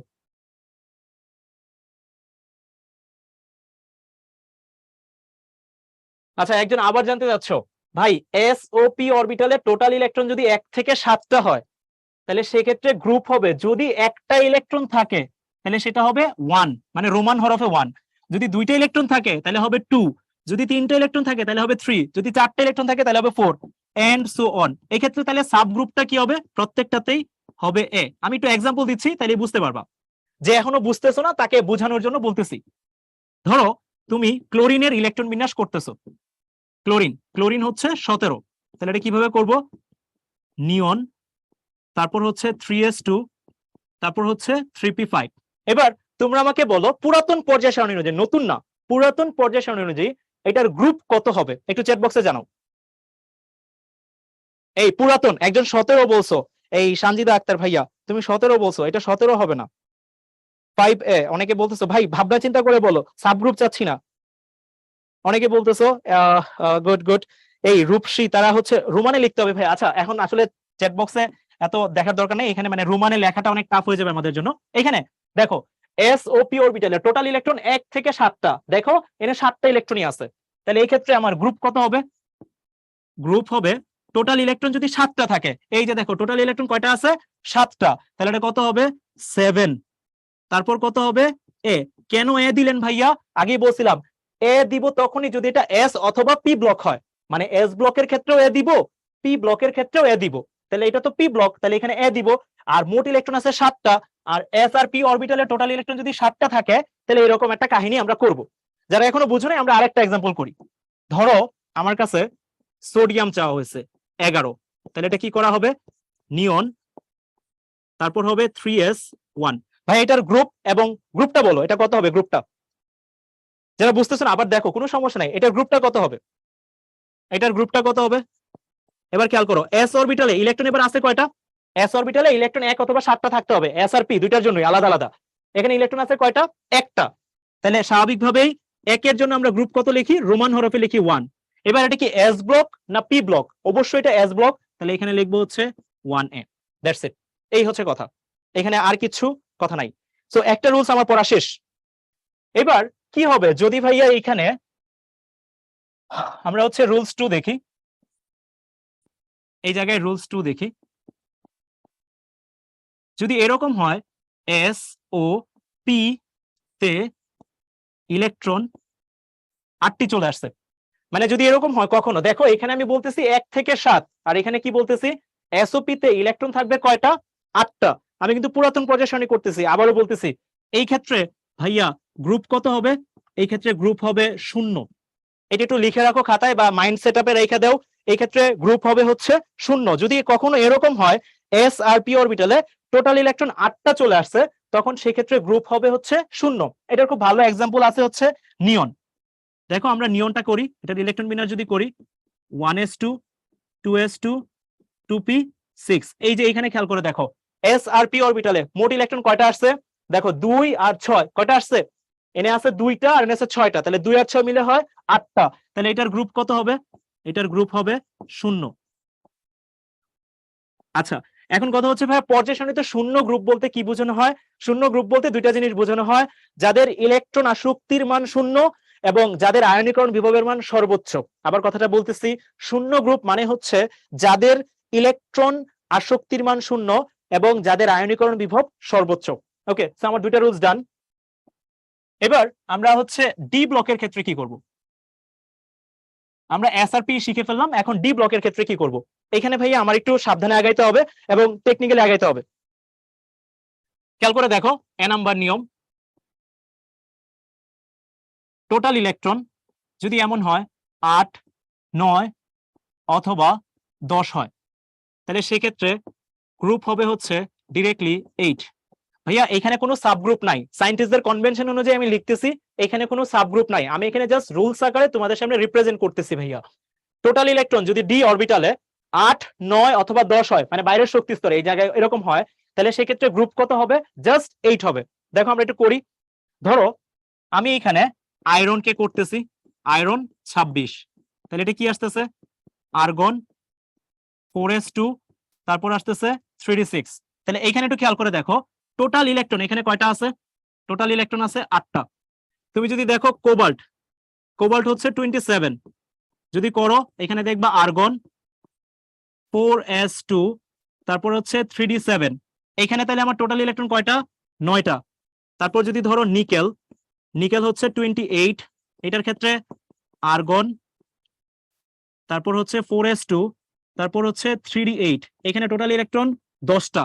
তাহলে এটার ক্ষেত্রে এই তিনজনের ক্ষেত্রেই ভাইয়া গ্রুপ হচ্ছে 8। মনে রাখো ভাইয়া এটার মধ্যে কোনো সাব গ্রুপ নাই, এটা ভালো করে মনে রাখো। যদি 8 9 10 বাইরের শক্তি স্তরে ডি আর এস মিলে কিন্তু এই টোটাল ইলেকট্রনটা কোথায় নিব, ডি প্লাস এস, এই দুইটাতে। ডি প্লাস এস এ যদি টোটাল ইলেকট্রন 8টা থাকে, 9টা থাকে অথবা 10টা থাকে, তাহলে গ্রুপ সবসময় হবে 8 রোমান হরফে, কোনো সাব গ্রুপ থাকবে না। এটা হচ্ছে একটা নিয়ম। এবার প্রশ্ন হচ্ছে ভাই, যদি এমন হয় ডি প্লাস এস এ এই জায়গায় টোটাল ইলেকট্রন গ্রেটার দেন 10, মানে হচ্ছে আমার এই জায়গায় যদি 10টার বেশি চলে আসে ইলেকট্রন, তাহলে কি হবে, গ্রেটার দেন 10। তাহলে সেক্ষেত্রে আমরা কি করব, সেক্ষেত্রে নর্মাল নিয়ম, সেক্ষেত্রে জাস্ট নর্মাল নিয়ম। এই ক্ষেত্রে গ্রুপ কত হবে, গ্রুপ হবে হচ্ছে এস এর ইলেকট্রন আর সাবগ্রুপ হবে বি। এই যে ভাইয়া একজন জিজ্ঞেস করছো ভাই আপনি কখন সাবগ্রুপ ইউজ করবেন, এই রোস্টার ক্ষেত্রে আমি একটু লিখে রাখি, কোনো সাবগ্রুপ নাই, নো সাবগ্রুপ, এটার মধ্যে কোনো সাবগ্রুপ নাই। এবার এখানে একটু খেয়াল করো, ডিআরএস এ যদি কখনো এমন হয় টোটাল ইলেকট্রন 10টা থেকে বেশি হয়ে গেছে, সেক্ষেত্রে গ্রুপ হবে এস এর ইলেকট্রন সংখ্যা আর সাবগ্রুপ হবে বি। যেরকম আমি যদি ধরো আমি কপারকে চিন্তা করতেছি, কপারের ইলেকট্রন বিন্যাস কত তুমি জানো, আর্গন, তারপর হচ্ছে 4s1, তারপর হচ্ছে 3d10। এবার তোমরা আমাকে বলো ডি আর এস এ মোট ইলেকট্রন কয়টা, ডি আর এস এ মোট ইলেকট্রন কয়টা আছে, তাহলে তুমি দেখো ডি আর এস এ মোট ইলেকট্রন এখানে আছে 11টা। এটা কি ভাই 10টা থেকে বড় না ছোট, 10টা থেকে কিন্তু এটা বড়, টোটাল ইলেকট্রন ডি আর এস এর মোট ইলেকট্রন 10টা থেকে বড় হবে, এইখানে 10টা থেকে বেশি আছে। তাহলে এখন আমার গ্রুপটা কি হবে, এই তোমরা একটু জানাও গ্রুপটা কি হবে আর সাব গ্রুপটা কি হবে, তোমরা একটু জানাও, একসাথে জানাও, চ্যাট বক্সে একটু জানাও। এই তো গুড, এই একজন লিখছো 12b, এই পরশ 12b কেন লিখছো, 12b কেন হবে, আমরা এখানে বলতেছি টোটাল ইলেকট্রন যদি 10 থেকে বড় হয় তখন গ্রুপ হবে এস এর ইলেকট্রন, তাহলে টোটাল ইলেকট্রন 10 থেকে বড় আছে, তাহলে এই ক্ষেত্রে আমার এখানে গ্রুপ কত হবে, গ্রুপ হবে হচ্ছে 1, এস এর ইলেকট্রন একটাই, তাহলে 1, সাব গ্রুপ হবে বি, তাহলে এটা অ্যাকচুয়ালি কত নাম্বার গ্রুপে আছে, 1b। তোমরা একটু চাইলে জিঙ্কটা করতে পারো, জিঙ্ক যদি করো দেখবা পাওয়া যাবা, জিঙ্ক এটা হচ্ছে আর্গন, তারপর হচ্ছে 4s2, তারপর হচ্ছে 3d10। এই তোমরা আমাকে চ্যাট বক্সে জিঙ্কেরটা একটু জানাও কত হবে। এই তো গুড, সবাই পারতেছো আলহামদুলিল্লাহ, খুব ভালো, এই তো খুবই ভালো। এই একজন 1b দিছো, হ্যাঁ এত তাড়াতাড়ি আবেগে টাইপ করতে যায় 1b দিয়ে দিছো, হ্যাঁ 1b না। ওকে, এটার আরেকটা নিয়ম আছে, তাইলে মোটামুটি আমাদের পুরাতন পর্যায় সেটা শেষ, 3 নাম্বার নিয়ম। এবার টোটাল ইলেকট্রন, এটা অবশ্যই কোন অরবিটালে, ডি আর এস অরবিটালে, লেস দেন 8 এটা যদি হয়, তুমি একটু খেয়াল করে দেখো, আমি কিন্তু একটা প্যাটার্ন ফলো করছি, খেয়াল করে দেখো ডি আর এস অরবিটালে টোটাল ইলেকট্রন কয়টা হবে, 8 9 10, তারপরটাতে কি বলছি 10-এর থেকে বড়, তারপরটাতে কি বলছি 8-এর থেকে ছোট, মানে 8 9 10 মাঝামাঝি, 8-এর থেকে ছোট, 10-এর থেকে বড়, তিনটা রুলস অনুযায়ী আগাইছি, এভাবে মনে রাখবা আর কি। ওকে, সো এই ক্ষেত্রে গ্রুপটা কি হবে, এই ক্ষেত্রে গ্রুপ হবে হচ্ছে টোটাল ইলেকট্রন এট ডি প্লাস এস, এখানে কোনো অন্য কোনো নিয়মই নাই, জাস্ট ডি প্লাস এস করবো, এই এটাকে কিন্তু আবার 8 ভাইবো না, এটা হচ্ছে এস, টোটাল ইলেকট্রন এট ডি প্লাস এস। আর এটার সাবগ্রুপ হবে ভাই বি, এই। এবার তোমরা চাইলে করতে পারো, তোমরা অলরেডি ছন্দ জানো, স্কিন তিব্বত ভ্যানিশিং ক্রিম মেখে অনেক কিছু করতে যাবা, নিকাটিকা করবা, স্ক্যান্ডিয়াম 21, এটা কত আসে দেখো, এই এটা বলো চ্যাট বক্সে জানাও এটা কত হবে, স্ক্যান্ডিয়াম 21। ওকে, সো এখানে যদি জানাই আর্গন 4s2 3d1, এগুলো আমরা শিখছি, এটা কত হবে জানাও, এক্স্যাক্টলি 3b, গুড, অনেকে পারতেছো, এই 21 কে বলতেছো, ও আচ্ছা, এটা কি মনে হয় তাড়াহুড়া করতে টাইপ করতে যায় তন্ময়, হ্যাঁ আচ্ছা। এই একজনের স্মল বি লেখছো, যদিও এখানে টাইপ করতে যায় ঝামেলা হয়েছে, এটা কিন্তু স্মল বি না, সাবগ্রুপ কিন্তু হচ্ছে ক্যাপিটাল লেটারে, সো এটা একটু খেয়াল রাখো। ওকে, দ্যাটস ইট। সো এই হচ্ছে আমার পুরাতন পর্যায় সারণীর দুইটা স্লাইড, এটা আমি আগের স্লাইডটা একটু আবার দেখাচ্ছি, এটা হচ্ছে পুরাতন পর্যায় সারণীর প্রথম পার্টটা কিভাবে করা হয়, তারপর হচ্ছে এটা, এই তিনটে রুলস। আরেকটা খেয়াল করে দেখো, আমি কিন্তু অ্যাপ ব্লকটা এখনো বলি নাই, এখন তোমাদের মনে আছে কিনা জানি না, যখন আধুনিক পর্যায় সারণী হয় তখন অ্যাপ ব্লককে আমরা কি বলছিলাম, অ্যাপ ব্লককে বলছিলাম 3, এটা ছিল আধুনিকে, এখন কিন্তু আমরা আধুনিকে নাই, এখন আমরা কোথায় আছি, পুরাতনে, তাহলে এখন কি বলবো, এখন আমরা বলবো 3। এখন আমরা বলছিলাম যে ডি আর এফ এর ক্ষেত্রে সাবগ্রুপ কি হয়, বি, তাহলে এটা হবে 3b, তাহলে এফ ব্লকের ক্ষেত্রে সবসময় হবে 3b পুরাতনে, আধুনিকে 3, মানে ইংলিশে 3, দ্যাটস ইট, এটা মনে রাখো আর কি। ওকে, সো এই হচ্ছে কাজ, আমরা আশা করি বুঝছি এটা। সো এই জিনিসটাই আমি এতক্ষণ ধরে যেই কথাগুলো বলতেছিলাম ভাইয়া, এটা এখানে সাম আপ করা হয়েছে, পুরো জিনিসটাকে সাম আপ করা হয়েছে। যেরকম 1 নাম্বার বলা হয়েছে 1A, 2 নাম্বার বলা হয়েছে 2A, 3 নাম্বার বলা হয়েছে 3B। কেন বি বলা হয়েছে? কারণ এটা ডি ব্লক, এটাও ডি ব্লক, এটাও ডি ব্লক, এটাও ডি ব্লক, এটা হচ্ছে এটা ডি ব্লক। আচ্ছা, এইখানে একটা জিনিস খেয়াল করে দেখো, এই বিটা হবে না, এই বিটা হবে না, এটাও হবে না, যাই হোক এগুলো হবে না, 8, 9, 10 এর ক্ষেত্রে এগুলো হয় না, এটা হবে না। এইটা বি, এইটার সাথে কোনো কিছু নাই, এইটার সাথে কোনো কিছু নাই, তোমরা যদি বই খুলো পাবা এটার মধ্যে কিছু নাই, এগুলা নাই। ওকে, বাকিগুলা একই জিনিস, 11, 12, 13, 14, 15, 16, 17। এই যে দেখো 18 কে গোল্লা দিছি, মনে আছে? এই জিরো মানে কি বলছিলাম? নিষ্ক্রিয় গ্যাসের মূল জিনিসটা কি বলছিলাম মনে আছে? ইলেকট্রন আসক্তি শূন্য আর আয়নীকরণ শক্তি সর্বোচ্চ, মানে তার কারো প্রতি কোনো আসক্তি নাই, সে ভাই জীবনে অনেক হতাশ, তার লাইফে কারো টানটুন নাই। হ্যাঁ, ওকে, সো আচ্ছা যাই হোক, আমরা এখন আগের যে জিনিসটা আমরা ওইটাই এখানে সাম আপ করছে, মানে এখন জাস্ট আমার সামারি, মানে আমরা এতক্ষণ যা যা পড়ছি এগুলো জাস্ট সামারি করা হয়েছে।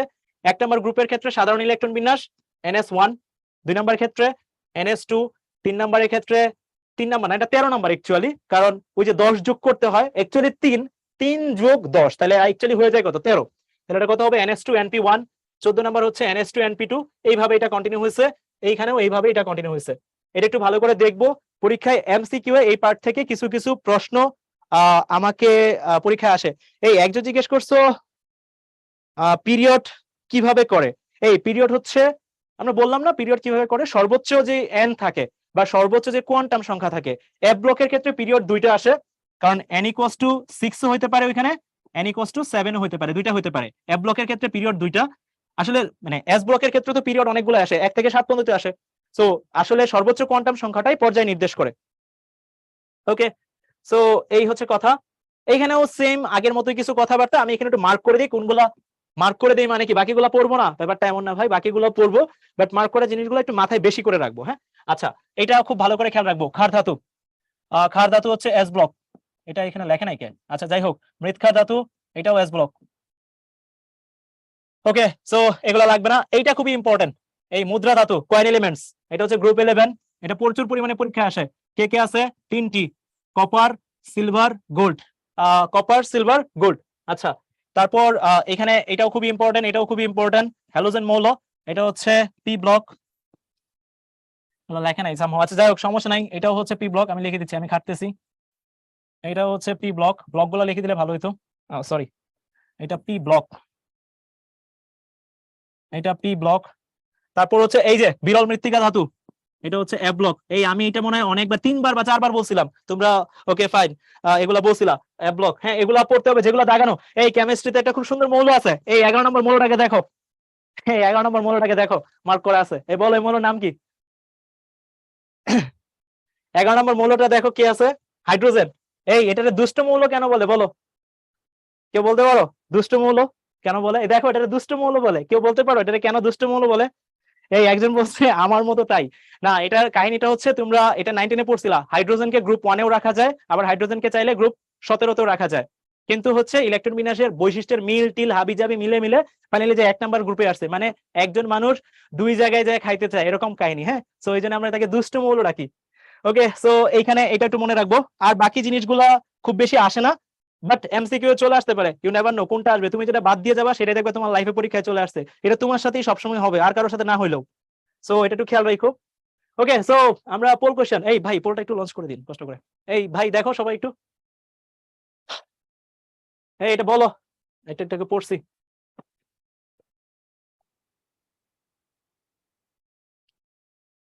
পর্যায় সারণীর কোন শ্রেণীর মৌলগুলোকে মুদ্রা ধাতু নামে ডাকা হয়? ইজি, একদম ইজি। আচ্ছা হ্যাঁ, এটা আসলে অনেক বেশি ইজি প্রশ্ন হয়ে গেছে, বাট দেখো বোর্ডে কিন্তু হচ্ছে ইজি প্রশ্ন আসে, বাট যেটা হয় আর কি, আমি মানে যেটা হয় যে ছোট একটা নদীর মধ্যে, ছোট নদী না, ছোট একটা কোনো খালে সাঁতার কাটি, অ্যাডমিশন টেস্ট পরে সাগর হয়ে যায়, আমাদের সাথে এটাই ঝামেলা হয়। আমাদের সাথে আসলে পড়াশোনা এমন হওয়া উচিত আমি শুরু থেকে সাগরে সাঁতার শিখবো, তাহলে যেটা হবে হঠাৎ করে ঝড় আসলে আমি টিকে থাকবো আর কি। হ্যাঁ, যাই হোক, আপাতত আমি প্রশ্ন সলভ করি, এগুলো অ্যাডমিশন সিস্টেম নিয়ে কথা বলে লাভ নাই। এটা মেবি হচ্ছে 11 নম্বর, সবাই দিয়ে এ নাম্বারই বলছো, তার মানে এটা 11 নম্বরই হবে, সবাই যে যা বলে সেটা হয়, তাই না? হ্যাঁ 7, এইখানেও আবার কেউ ঝামেলা করছো, 16% পিপলস ঝামেলা করছো। হ্যাঁ, এটা কেন ঝামেলাটা করছো? এই ঝামেলা করো না। আচ্ছা যাই হোক, এগুলা ঠিক না, এইসব ঝামেলা করো না। একটু আগে আমরা এটা পড়ছি কেন এগুলা কি হয়। হ্যাঁ, আচ্ছা তারপর এখানে যদি দেখি, এটা বলো, মুখে মুখে বলো, কোনটি মৃৎক্ষার ধাতু? এই বলো, কোনটি মৃৎক্ষার ধাতু? মৃৎক্ষার ধাতু মানে হচ্ছে যেটা মাটিতে পাওয়া যায়। মৃৎক্ষার ধাতু হচ্ছে গ্রুপ 2 যেটা। মৃৎক্ষার ধাতু কোনটা হবে? এটা বাদ, রুবিডিয়াম, এটা ক্ষার ধাতু, এটা ডি ব্লক, এটা 1 নাম্বার গ্রুপ, আর এটা সেরা। ওকে, তারপরে দেখো বলছে চালকুজেন। এই চালকুজেনের মানে কি? চালকুজেনের মানেটা একটু বলে রাখি, আকরিক উৎপন্নকারী। কেন আকরিক উৎপন্নকারী বলে? কারণ এদেরকে আকরিক থেকে নিষ্কাশন করা হয়। কোনটা হবে? চালকোজেন। পর্যায় সারণীর কোন গ্রুপ? 16 নম্বর গ্রুপ। সেরা, তোমরা তো সেরা। এই 17 কে দিচ্ছ? এস মাহাদি 17 কেন? এটা 17 কেন দিচ্ছ? আচ্ছা যাই হোক, এটা করো না। হ্যাঁ, এইসব আবেগে ট্যাপ ইন করো না আর কি। ওকে ওকে, সো এস ব্লক মৌল কাকে বলে? এস ব্লক মৌল কাকে বলে? কাকে বলে? এস অরবিটালে যাবে। মনে আছে আশা করি, এগুলা এগুলা অনেকক্ষণ কথাবার্তা বলছি। সর্বশেষ ইলেকট্রন এস অরবিটালে যাবে। এই আধুনিক পর্যায় সূত্র, এই তোমরা আমাকে বলো, আধুনিক পর্যায় সূত্র পারমাণবিক ভর অনুযায়ী চেঞ্জ হয় না পারমাণবিক সংখ্যা অনুযায়ী চেঞ্জ হয়? একটু জানাও তো চ্যাট বক্সে। পারমাণবিক যদি ভর অনুযায়ী চেঞ্জ হয় না সংখ্যা অনুযায়ী চেঞ্জ হয়? গুড, সবাই জানাচ্ছ। এটা কি অনুযায়ী চেঞ্জ হবে? পারমাণবিক সংখ্যা অনুযায়ী চেঞ্জ হবে। এই ভাইয়া, এটা একটু ভালো করে দেখতে হবে। ল্যান্থানাইট কি, এটা একটু ভালো করে দেখতে হবে। ওকে, ঠিক আছে, থ্যাংক ইউ যে অনেক কষ্ট করে বাংলায় পুরোটাই পারমাণবিক সংখ্যা অনুযায়ী লেখছো, তাকে হচ্ছে অনেক লম্বা একটা সালাম, মুশফিকুর ভাই। হ্যাঁ, thank you. Okay, so lanthanide কি এটা যদি একটু বলি, এইখানে আমরা ল্যান্থানাম, এটা 57, এটার অ্যাটমিক নাম্বার। তারপর আছে সেরিয়াম, এটার অ্যাটমিক নাম্বার হচ্ছে 58। তারপর এন্ড সো অন, এইভাবে চলতে থাকবে চলতে থাকবে চলতে থাকবে চলতে থাকবে। তারপর হচ্ছে লুটেশিয়াম, এটা হচ্ছে 71, এটা হচ্ছে আমার 71। এবার খেয়াল করে দেখো, এই ল্যান্থানাম থেকে এই লুটিসিয়াম পর্যন্ত যে সিরিজটা আছে, এটাকে বলা হয় ল্যান্থানাইট সিরিজ। আসলে এই প্রশ্নটা আরেকভাবে আসতে পারে, এটা এইভাবেও আসতে পারে, ল্যান্থানাইট সিরিজ কি? এই প্রশ্নটা এইভাবেও আসতে পারে। মানে কি ভাইয়া, ল্যান্থানাম 57 থেকে হচ্ছে Lu71 এই পর্যন্ত যে পুরা সিরিজটা, এটাকে আমরা ল্যান্থানাইট সিরিজ বলি। ওকে, সো এটা একটু মনে রাখবো। অ্যাক্টিনাইট সিরিজ হচ্ছে এরপরেরটাই, এটি মানে এই অ্যাক্টিনাইন থেকে হচ্ছে লাস্টে যে পর্যন্ত থাকে ওই পর্যন্ত যেই সিরিজটা, সেটা হচ্ছে অ্যাক্টিনাইট বা অ্যাক্টিনিয়াম সিরিজ বলে এটাকে। ওকে, সো এটা একটু ভালো করে দেখবো। আমরা ক্লাসের শেষ, আর বেশিক্ষণ লাগবে না, আর সর্বোচ্চ 5-7 মিনিট লাগবে। সো এটা একটু দেখবো। এটা একটু দেখো, এই চিত্রটা দেখে তোমরা কিছু ফিল করতে পারো? এই চিত্রটা দেখে কিছু কি ফিল করতে পারো? তোমরা একটু দেখো চিত্রটা, ফিল করা ইন এ সেন্স মানে আমরা বুঝতেছি যে এইটা দেখে আমি কি অনুভব করতে পারি, বা আকর্ষণ বিকর্ষণের ব্যাপারগুলো আমরা এই বয়সে খুব ভালো বুঝি। সেম চার্জ বিকর্ষণ করবে, অপোজিট চার্জ আকর্ষণ করবে। হ্যাঁ, তো ওকে, আমরা অনেক কিছু বুঝি আশা করি। ওকে, এখানে দেখো, এগুলো রেড কালারে যেগুলো মার্ক করা আছে সার্কেল, এগুলো হচ্ছে ইলেকট্রন, আর এটা হচ্ছে নিউক্লিয়াস। আচ্ছা, এখন আমরা জানি সবার বাইরে যে শক্তি স্তরটা থাকে সেটা হচ্ছে যুদ্ধতা স্তর, বা বাইরের শক্তি স্তরটাকে আমরা বলি হচ্ছে আউটার লেয়ার, যুদ্ধতা স্তরের ইলেকট্রন, বহিঃস্থ শক্তি স্তর, যাই বলো। এবার এইখানে আমরা যেটা বলবো সেটা হচ্ছে, এই যে এইখানে রেড কালারে যে নিউক্লিয়াসটা আছে, সরি ইলেকট্রনটা আছে, এইখানে যে ইলেকট্রনটা আছে ভিতরের শক্তি স্তরের ইলেকট্রনটা, এরা পরস্পরকে বিকর্ষণ করবে, কারণ সমধর্মী চার্জ। ওয়ারেস নিউক্লিয়াসের ভিতর কি কি আছে তুমি জানো? নিউট্রন আছে, প্রোটন আছে। প্রোটনের চার্জ কি? পজিটিভ। তাহলে এইটা কি করবে এবার? এইটা ভাই বাইরের শক্তি স্তরে যে ইলেকট্রনটা আছে সেটাকে আকর্ষণ করবে। এখন খেয়াল করে দেখো, এইখানে এইটা এই ইলেকট্রনটাকে নিউক্লিয়াস আকর্ষণ করতেছে, মানে টানতেছে। ওয়ারেস ভিতরের শক্তি স্তরের কোন একটা ইলেকট্রন সেখানে আবার রিপালস করে ঠেলে দিতে চাচ্ছে। মানে হচ্ছে আমার এই আকর্ষণের উপর কেউ একজন ইমপ্যাক্ট ফেলতেছে।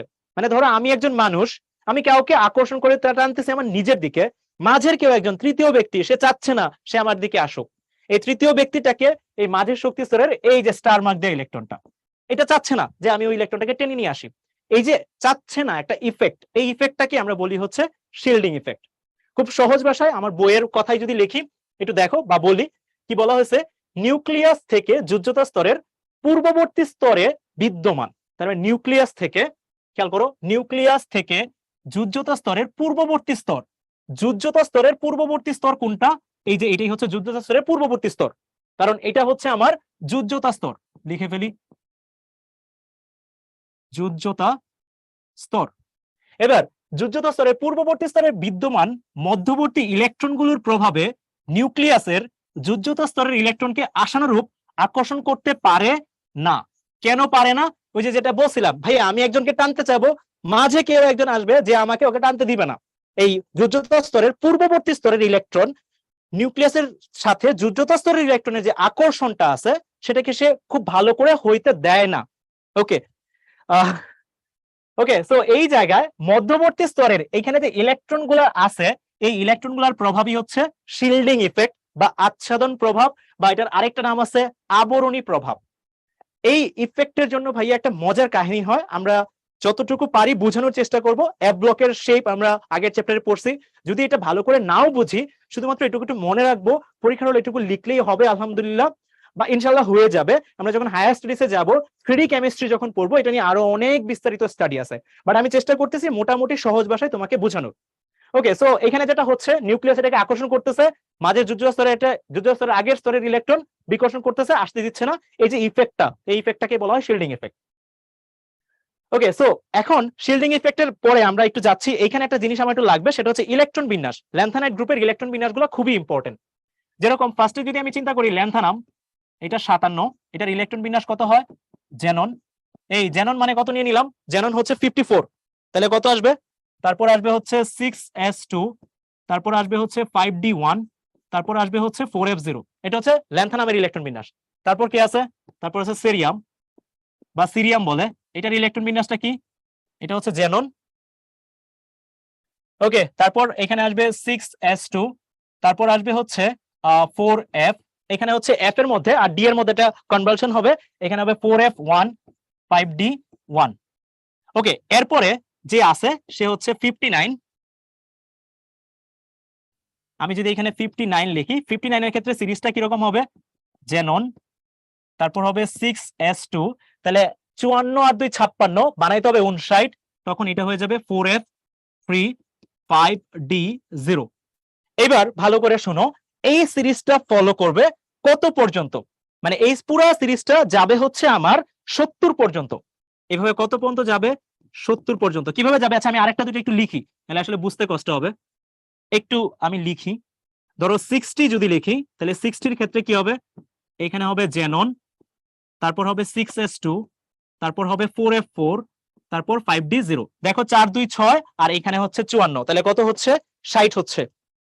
আচ্ছা এগুলা মনে রাখতে হবে কিনা, এটা একটা সিরিজ, মানে তুমি একটা বুঝতে বাকিগুলো পারবা, খুব একটা কঠিন কিছু না। ওকে, তারপর 61, এটা কিরকম হবে? জেনন 6s2 4f, এখানে হচ্ছে 5, সরি। ওকে, সো এইভাবে কত পর্যন্ত যাবে? এইভাবে 70 পর্যন্ত যাবে। 70 কত হবে? জেনন 6s2 4f, এটা 2 হবে, এটা 6s2 হবে, তারপর এখানে হবে 4f14 5d0। আচ্ছা, তারপর 71টা কি হবে? 71টা যেটা হবে, এইখানে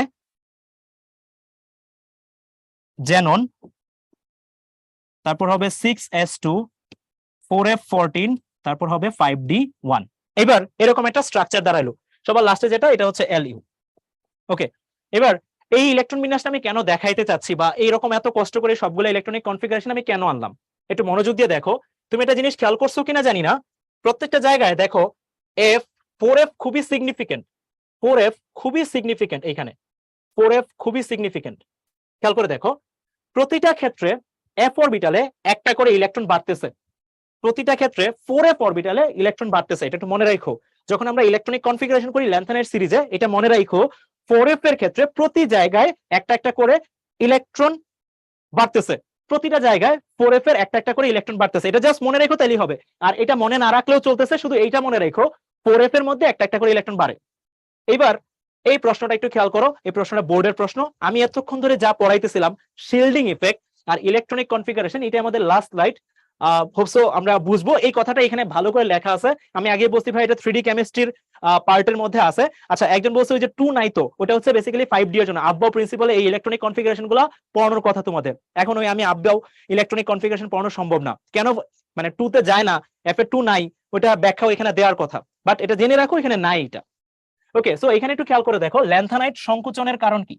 এটা প্রশ্নটা খেয়াল করো, দেখো এই পুরো প্রশ্নটা যদি পরীক্ষায় আসে, ধরো তুমি একটা র্যান্ডম পিপল, তোমাকে ধরো তুমি কমার্স ব্যাকগ্রাউন্ডের মানুষ, তোমাকে আমি জিজ্ঞেস করলাম ভাই ল্যান্থনের সংকোচন মানে কি, তুমি সহজ ভাষায় বলবা শিল্ডিং ইফেক্ট, শেষ, এক কথায় অ্যান্সার শেষ। ও যদি শিল্ডিং ইফেক্ট পারে অ্যান্সার হয়েছে, না হলে নাই, তুমি শেষ অ্যান্সার। তো তোমার যদি পরীক্ষায় আসে তুমি কি বলবা, শিল্ডিং ইফেক্ট বা আচ্ছাদন প্রভাব বা আবরণী প্রভাব। এটা হচ্ছে 1 নম্বর পয়েন্ট। 2 নম্বর পয়েন্ট হচ্ছে আরেকটু যদি ডিটেইলসে ভাই বুঝান, ডিটেইলসে বোঝানোর জন্য আমার এই কথাগুলো লেখা আছে, একটু খেয়াল করে দেখো। 4f অরবিটাল জ্যামিতিক গঠনের জন্য বিস্তৃত এলাকার ইলেকট্রন ম্যাগ ছড়িয়ে পড়ে। এখন f অরবিটালের জ্যামিতিক গঠন আমরা জানি, ইলেকট্রন ম্যাগ যখন ছড়ায় পড়লে যেটা হয় একটু খেয়াল করো ভাইয়া, ছড়ায় পড়তেছে, নিউক্লিয়াসের সাথে আকর্ষণ বাড়বে না কমবে? দেখো ছড়ায় পড়তেছে ভাই, এইভাবে ছড়ায় পড়তে, তাহলে আকর্ষণ বেড়ে যাবে না কমে যাবে? কমে যাবে। তাহলে শিল্ডিং ইফেক্ট কি হয়ে যাবে?